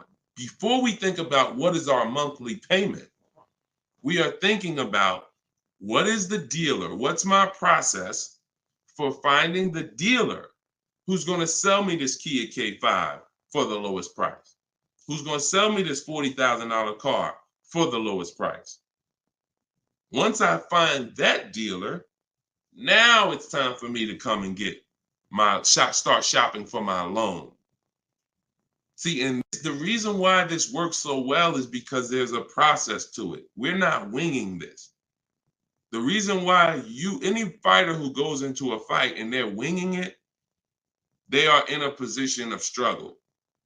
We don't wing it. That's why when you see my 7-step process in my book, it's 7 steps. In Matt's Academy, my car buying school, it's 7 steps. Whether it's video, whether it's the book, it does not matter. It's 7 steps because the process does not change. A process should not change based on whether you want a new car, used car, a lease, a luxury car, an exotic car. It shouldn't change. So once you find the best price on the item, now you're coming home and you are going to now contact online banks, your bank, your credit union, and you're going to get all their offers. This is round 2 of the bank bidding war. Round 1 is any special interest rates on the car. No? All right. Then we go find the best offer on our car. Now we're going to start round 2, which is our bank, our credit union, online lenders, all submitting bids for our rate. Round 3, once that's done, round 3 is we call the dealer who we have the car on hold with, and we tell them the best rate we got, and we give them a chance to see if they can beat it. That's round 3, because the dealers have another 5 to 7 to sometimes 10 banks. So see if they can beat it.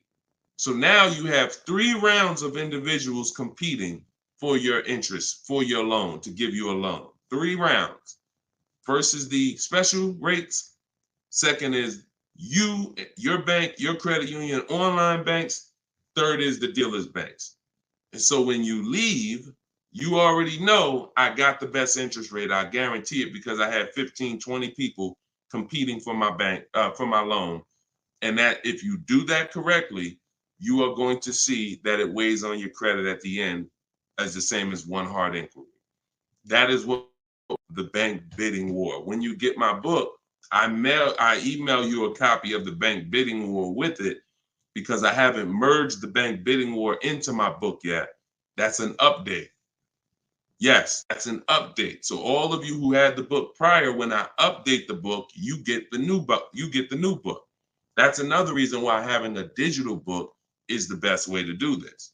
Because when things change in this game, when websites change, people go out of business, I update the book so that things can stay fresh. That's a beautiful thing about having a digital book.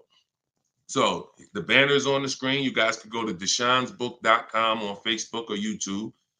You can scan the QR code with your phone because everyone can get your copy for 75% off. You won't pay the normal $97 as long as you get to either my TikTok bio or my Instagram bio before the 30 minutes is up.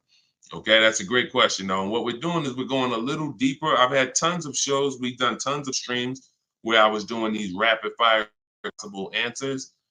This is episode 17. So what you're going, or 18. So what you're going to see is we're going a little deeper on certain topics as we're led to. So go ahead, Dolan. Next question. 5 though. No, I'm not streaming on Twitch, Matt. Only on Facebook, YouTube, Instagram, and TikTok.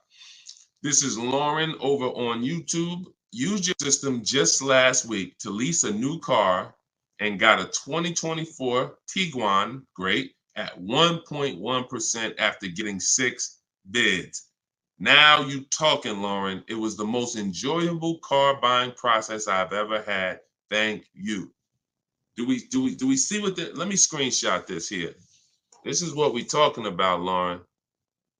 This is what I am talking about. See, Lauren didn't know me. See, here's how different information changes things. Lauren was just like y'all about a month ago. She didn't have my book because we didn't even release the book. She was just like y'all. She might have didn't even know me. But what? She's an action taker. She got on the stream. She said, look, I like what this guy's talking about. This book is $24. What's the worst I could lose? There got to be something in that book where I could at least make my $25 back. Or even if I paid $97, got to be some tip, one tip in here got to be able to make me at least $100 back.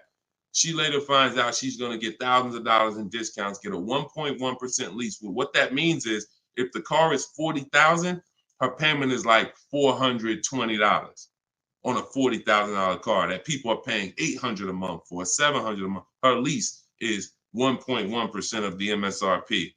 So because she's an action taker, she went forward, she got the book, she used the scripts, she said, I'm done with the old process. I'm willing to unlearn my old way of shopping, and I'm going to relearn this new way to shop. That's why, you understand? That's why it's all about unlearning and relearning. You understand? And she's able to reap the rewards of not just saving the money, but receiving empowerment. Because this is the only way to car shop empowered. You could go negotiate. Not only are you not going to get the money off that we're getting, because if you're negotiating with an 80% dealer, there's no way for you to get these prices. So if you're in a dealer, yeah, they'll take off money for you, but their price was so high to begin with that when they take off the money, you're still higher. An 80% or an 80% dealer is the overpriced dealers. You can't negotiate them down to the best price. So even if you did that, you still wouldn't have the empowerment of letting the business come to you. So you're empowered when you're sitting at home and the business is coming to you. You're in control. And the only way to do that is with bids. So congratulations, Lauren. Enjoy your new Volkswagen. Beautiful vehicle. And I'm so glad to hear that you trusted the process and you have reaped the rewards. Congratulations. God bless you. All right, Dolan, go ahead. Throw the next one up. We are live, y'all. This is our Thursday, May 9th, 12 p.m. live stream. So if you don't see the banner over my head, we are live. You can ask your questions. We'll try to get them in the show. Wanda Lopez Smith on TikTok. Leasing companies not allowing third-party buyouts. Yeah, I explained that. If we have a third-party restriction, we're going to sell it to a local dealer. But we still get bids. We still need to get bids from the online car buyers to know if we have equity. If we have equity and we have a third-party restriction, we're going to sell it to a used car. Like if I had a BMW and there's a third-party restriction, I'm selling my BMW to a BMW dealer. I have a whole script in my book for how we do this. We talk to used car managers, and I'm going to have a used car manager buy it. See, some of you bought your car because you saw the third-party restrictions and you bought it and resold it. I don't like doing that because when you buy it and resell it, you have taxes, you have fees that you're going to pay. When you sell to a local dealership, sometimes they don't pay the taxes and there's no fees. So buying and reselling, you're eating up like probably $3,000 or $4,000 of any equity you would have. So yeah, we've been getting out of we've had a process for third-party restrictions since they started them. In 2021, we've had a process for how we were going to sell our cars and get our equity, even with third-party restrictions. So that's never stopped us. Never stopped us. Good, great question. People like the live view have no clue how valuable his information is. Appreciate you, Belle. Thank you so much. Only people that know how valuable the information is people who use it. People who watch, there's a saying, you can't be a hearer of the word. You want to be a doer. A doer. A lot of people hear. A lot of people hear because we want our ears tickled. But it's the doing that leads to the savings. And in our case, what we're asking you to do is easy. It's just your programming and your fear of a process. See, it's an unknown hell. I mean, an unknown heaven is what we have over here. But you have a known hell. Sometimes what you know is so comfortable, even though it's hell, but it's you know it. You're comfortable with it. You're comfortable with the discomfort of car shopping. So this is what, Deshone, everything you're saying, that sounds hard. Sitting at home and doing these copy and paste things and having this, that sounds hard. That's just your fear. That's your programming talking to you. That's not reality. Because in reality, you see people like Lauren who just came on and you see this is the easiest way she's ever bought a car in her life. This is the most money she's ever saved in her life. Look, you got people like, look, Matt, happy to share. I've officially graduated. Huge thank you to Deshone, building such a great system, answering all my questions along the way. Lease details. You got a $56,000 Hyundai Palisade calligraphy, 1.28% lease. Highest quote was $1,167 a month. He got his for $719. The highest quote he got from an 80% dealer was $1,167 a month. He got his for $719. Sitting at home, getting bids. So for those of you who want to know, like, I do have a car buying school. It's called Maps Academy. You want to know more about it? We have a comment in there. You can attend my free masterclass. I don't let anybody in my school who has not gone to my masterclass everything you're doing raw and buying, selling, and leasing cars. So there's a comment in there for the comment section, and we have a link in my bio for you as well, who if you think, you know what, I want to see about his online buying school. I don't care, because the system that Matt says, Deshone, thank you, Deshone, for building such a great system. The system is the same. So, but you have to be an action taker. And because the system is simple, and it's in video form, and it's in book form, and it's in my free live video, my free streams, you just get it where you could get it. But there's no excuse for sitting at home car shopping the old way anymore when this information is available and it exists and it's 3 years old. This isn't new. We have hundreds of people. You're not oh, let me take a chance and see if this will work. That ship has sailed long time ago. Long time ago, that ship has sailed. But the action takers are going to win, not just the hearers. People listen, oh yeah, this sounds good. Of course it sounds good. But you won't reap the results until you become an action taker on the information. Okay, so those of you who want the book, it's in my TikTok bio, it's in my Instagram bio. You'll have access to these strategies for the rest of your life. All right, Dolan, shoot the next question up. We got some great questions coming in today. This is our Thursday, May 9th live show. So we are live right now. It's our 12 p.m. stream. Melanie from TikTok, what do you recommend for a young adult that is first-time car buyer that has no credit? I would recommend you save up. You get something that we call a smart car. That's not one of those little cars that you heard. It stands for saving money at the right time. I got a car that's my point A to point B car because I work from home. I got a car that was literally $4,000. I got it from a grandfather over in South Orange. He was 98 years old, and he still drove until he couldn't drive anymore. Car had 72,000 miles on it, and I got it for $3,750. Literally, it was I got it a year ago, so that was it was an 08 Pontiac G6, 70,000 miles. And that's something that I drive from point A to point B whenever I want to do my run. Because again, I work from home. Most times we take the truck, but if my wife's out, I'll take the car. But I didn't need to spend $10,000, $15,000, $20,000 on a car that I'm driving twice a week. So what I would tell you for you is if you need transportation, you want to get it reliably, save up some money, get yourself a private party sell on Facebook, pick it up for a couple grand, but you have to be diligent. You want to find it from an owner.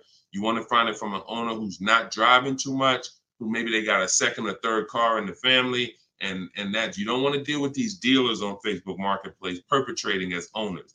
The owners know the history of the car. They've had it for the last 8-10 years. You want somebody that can tell you, yeah, my little son, this is where Jeremy took the car one day. He was driving to the grocery store. He backed into a car over there right here. You want a person who knows that.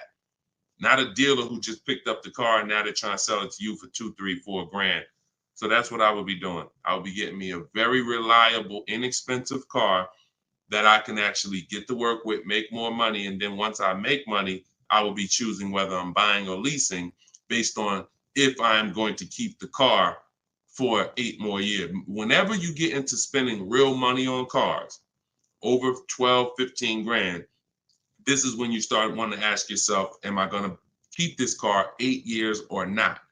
Because once you get these cars and build up your credit, Melanie, another thing you should be doing is getting a credit card, not using it, pay it off every month, spend $20 on it, pay it off so you can get your credit up to a 700 score. You could be at a 700 score lightning fast before the next 12 months.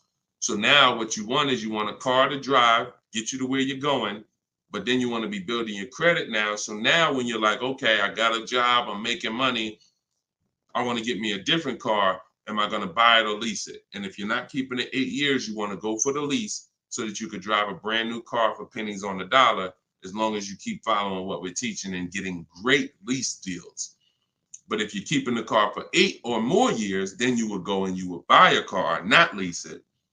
But in order to do that, you want to set yourself up and get yourself up to a 700 credit score. So you should follow somebody like Shonda Martin.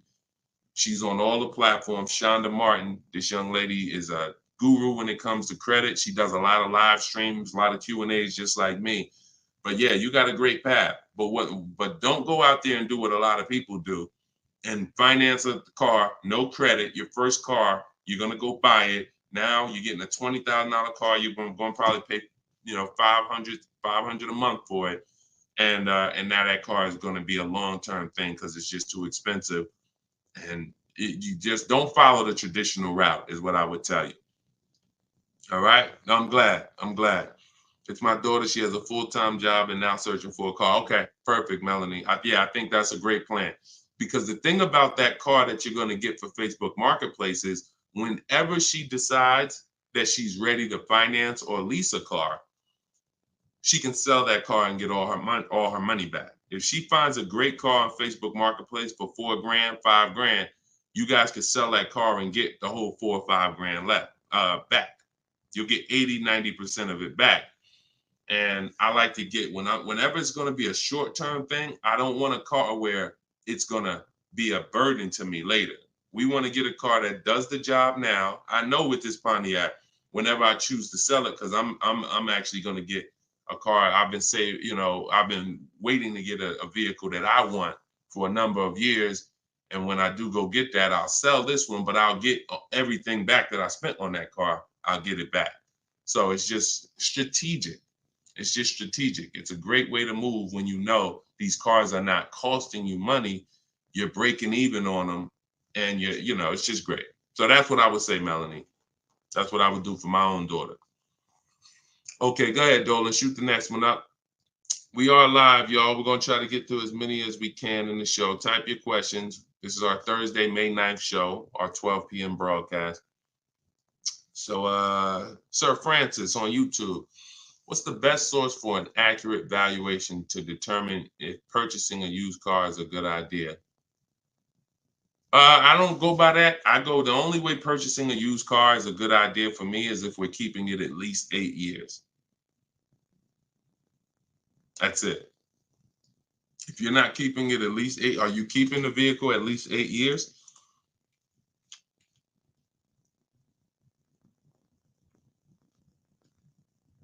Let's see if we give him some time to answer. Are you keeping the vehicle for at least 8 years, Sir Francis? See, if we're not keeping the vehicle at least 8 years, there's no point in buying it, because the money that you would spend to lease, you can't put a price tag. You can't compare it. The reason I have to show y'all these lease deals is to see you cannot compare great lease deals to purchase deals. You can't. Look at this. Look at Jared. Jared followed the leasing like a boss system. The leasing process went quick and exactly like you said it would. Sent the emails. We had multiple offers to work with. Trusted the process. Used the scripts. Got the lowest offer from $565 a month down to $520 with a counter offer. Look, that's probably a $40,000 vehicle. I don't have it up in front of me because I cut the rest of his post off. But look, 1.28, $56,000 vehicle. Even if you were buying a used version of this. So let's just I want to show you this. Let's just say instead of leasing like Matt did here, he got a $56,000 vehicle for $719 a month. We already know with $1,000 every, with $100 a month on every $5,000, this $56,000 vehicle is about $1,100 a month. Every $5,000 is $100 a month on a 5-year finance. So $56,000 vehicle, we're looking at literally $1,100 a month, $1,100 a month payment. Let's just say though he bought this car used. He didn't understand leasing. He found a used one. So instead of 56, let's say he gets one for, let's call it instead of 56, he gets 26 grand off. Let's say he gets it for, hold on, let me do percentages. I don't know why I can't do math right now in my head. Let's say he gets it for 38. Let's use something that's really conservative and good. He gets it for 38. So a $56,000 Hyundai Palisade, he finds an incredible deal on a pre-owned one. He gets it for 38. Once his taxes go in, he's at 40. What's his monthly payment, y'all? If every $5,000 is $100 a month, what's his monthly payment for 40? See, it's all about no money down. If you notice, every time we're comparing numbers, we're not putting any money into the deals. See, when you're not putting any money into the deals, you can easily compare the deals. That's why all we do is shop with no money down, because it's easy to compare the deals.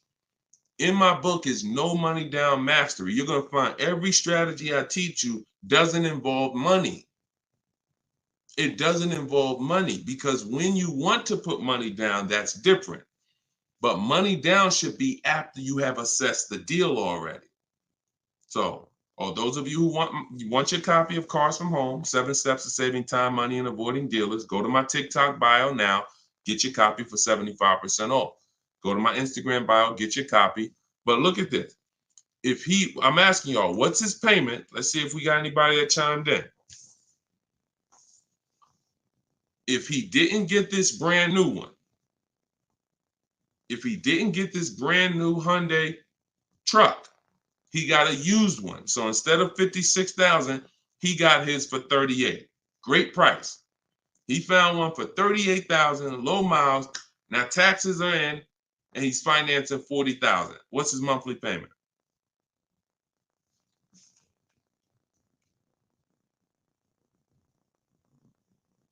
Anybody do the math? Every 5,000 bucks. Well, I'm gonna tell y'all now. Okay, y'all taking a little long. It's 800 a month. Thank you, Derek. Thank you, Derek, on Facebook. 800 a month. So let's look at that.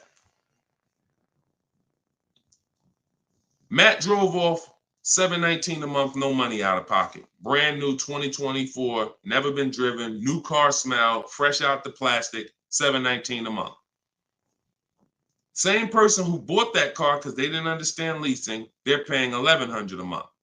Now there happens to be another one just like it, but it's a 4-year-old one, and it's $38,000, and someone else gets that, and they're paying $800 a month. Do you see how much money those who don't teach you about leasing have cost you? Do you see how much money listening to those who don't understand leasing has cost you? Big money. So I'm either driving a used car and I'm paying more than the guy who got the brand new one, or I'm driving a brand new one just like him and I'm paying $400, $500, $600 more than what he's paying because I bought the car. Now, when do the people who buy win? When do they win? 8 years down the road. 8 years down the road. See, because when you buy your car and you pay it off, see, the person who leases is not worried about depreciation. That's the car going down in value like this. The person who leases is not worried about depreciation. They've already beat it because their lease payment is so low.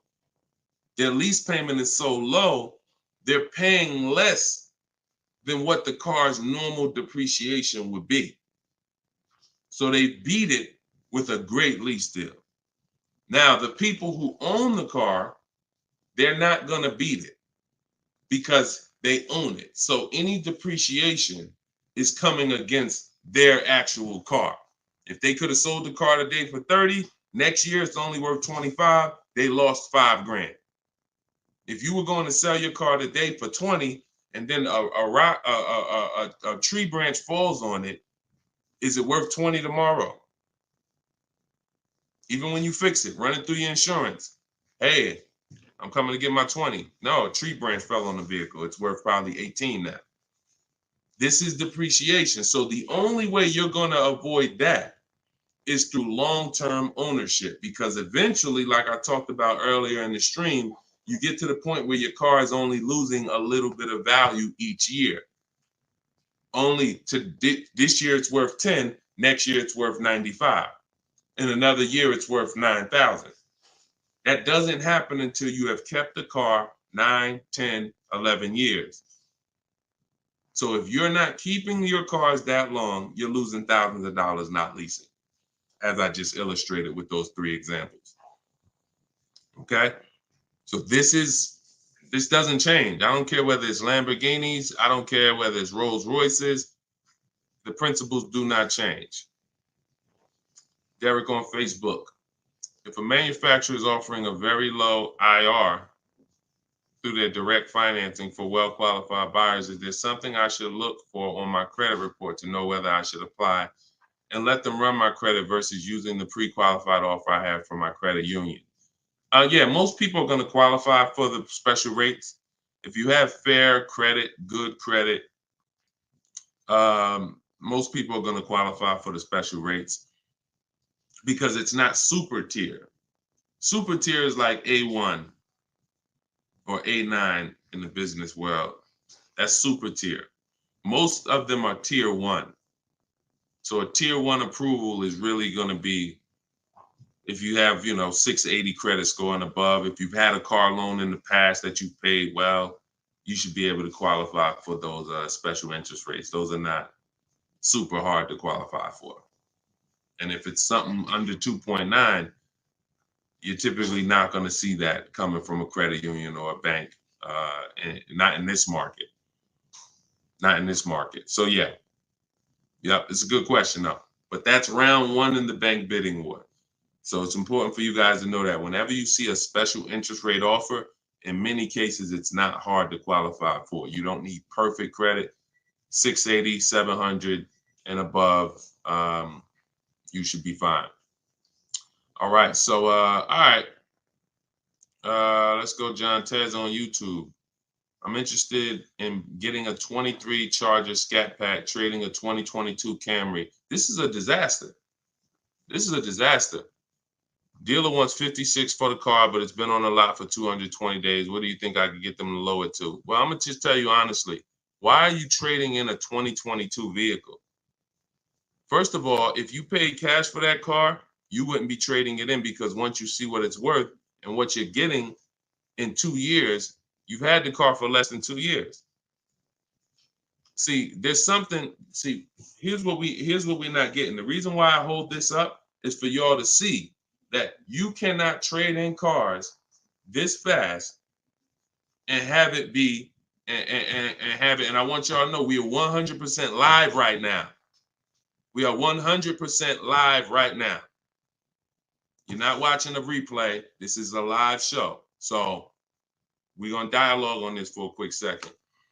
You should not, if I show this so y'all can understand the value of your car is dropping like this the first year, 2 years, 3 years. You think that you could buy a car here for $35,000, turn around, trade it a year later, and it's only worth now $27,000, and you're just going to flip and take that $7,000 loss in depreciation, you are going to absolutely lose your shirt. And the only way that you actually don't realize how much you're losing is because they hide it in your monthly payment, because you're a payment shopper. Just get me to this payment. I don't care about the numbers and all of that. I don't care about how much money I'm losing on each car. Just work my monthly payment to something that I could afford. And that is financial disaster. Because there is no way, if you were coming and you were writing a check for this, if you came in and you bought that 2022 Camry and they said, okay, it's going to be 35 grand, you know, whatever, and you wrote a check for it, and then you came back a year later and you said, all right, well, what y'all going to give me for my 22 Camry? And they said, all right, well, we only give you 25 for it. And you said, wait, I just paid 35 for it last year. You ain't giving me no 25 for it. You would never take that. But payment buyers take those deals all the time, because what they do is they give you the same 25, but when they finance it and stretch the loan out, they're like, see, and your new monthly payment is only $50 more than your old car. And you like, man, this sounds like a good deal. It's a horrible deal. It's not even a deal. It's a horrible offer, but you're not trained to see it. So whenever I see somebody who's switching from cars that are less than 2 years old to a brand new car, you're not talking about leasing it. So you're still in the mindset of, oh, I could buy cars, switch them, buy cars, switch them, buy cars, switch them. You absolutely are losing thousands of dollars on every single car you buy. So if I wanted to do what you were doing, replace my 2022 Camry with a Charger Scat Pack, and first you're buying another pre-owned one too. You're buying another pre-owned one. So you're asking, all right, I want to replace this 2-year-old pre-owned car that I got, and then I want to buy another pre-owned car and replace that one. But you're not looking at the fact that the 1-year-old Scat Pack you're trying to find is so rare. When you find it, you're most likely going to overpay for it. Because who has 1-year-old Scat Packs? Who has 1-year-old Dodge Charger Scat Packs? How would that vehicle even end up on a dealer's lot? You only get the cars on dealers' lots one of two ways. The dealer has to buy them from auction, or buy them from one of their customers, or at the end of a lease, the person returns the car. So people are not usually trading in a 1-year-old car. So if it has been on the dealer's lot, maybe it's because it's a leftover model. And if it's a leftover model, you don't have anything to compare it to see how much you should be saving. So what I would be doing is, before I buy a 1-year-old Scat Pack, I would see what's the market on a brand new one. This is so important. This is so important because this is financial intelligence. Look at this. If I would have walked in, this is Sean. Sean got an F-150 Lightning, $73,000 vehicle. He ended up saving $20,000 on the vehicle. Brand new one. Same thing with Kimberly. She got a Maserati. You can see here, what does it say? Total savings, $20,700. 2023 Maserati Greco, $86,000 vehicle. They took off $20,700. That's the new one. So what happens if she would have bought a used one, 1 year old, and she saved 20 grand? She might have thought that was a great deal. Man, I got a 1-year-old Maserati. They took off 20 grand from me. Not if she didn't know that on a brand new one, she could have got 20 grand off. So whenever you're buying a car that new, you need to know what the brand new market is to know, all right, if I can save 10 grand off a brand new one, then how much should I save off the 1-year-old? I should save a lot more than that. See, and you have a lot of things that you moving in a way that I would tell you need a system, because it's hard for me to explain to you everything you are doing and a way you're approaching this, how you're going to overpay by thousands and thousands of dollars. You haven't talked about leasing versus buying. You're not talking about shopping for cars in a way where you can actually see multiple offers. You're talking about buying a 1-year-old pre-owned car without looking at what the market is. How do I know a good deal on a 1-year-old one? There's not enough vehicles out there for you to know a good deal on a 1-year-old, which means the only way I'm going to know a good deal on a 1-year-old one is I need to know what a good deal is on a new one.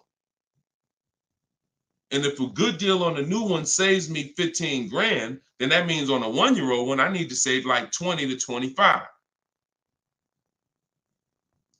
There's not enough vehicles for you to do that. So you should really be looking at following a system, learning about leasing versus buying. Are you keeping the next car 8 years or not? If you're not keeping the next car 8 years, you shouldn't be buying, you should be leasing. Because I don't care what you get the price for on the Scat Pack, you are gonna overspend compared to someone who goes and leases their Scat Pack and gets a great deal on it. So we got to slow down and look. Most times we're approaching car buying like grocery shopping. We're trying to get our car deal done the same time as a grocery shopping visit. 2 hours, 3 hours. We're at the grocery store more than we're planning our car purchase. And the only way you're going to save money is to take your car buying process seriously. If it's just like, nah, Deshone, it ain't that big of a deal, then go ahead and go give them 15, 20 grand. But I tell you what, somebody like me, somebody who's listening to me, who get in the same car that you're getting, and they say, man, so funny, Deshone, I'm in the same position as that person is in. I got a Camry too, and I want to replace it too with a Scat Pack. But I'm going to use your strategies. I'm going to assess my old car, get bids for it. I'm going to determine leasing versus buying, and then I'm going to shop for my car. That person will save 5 to 10 grand more than you, minimum. Minimum. I put any amount of money on it. I put any amount of money on it. So slow down and answer this question first. How many years are you keeping the next car? If the answer is not 8, don't think about buying it.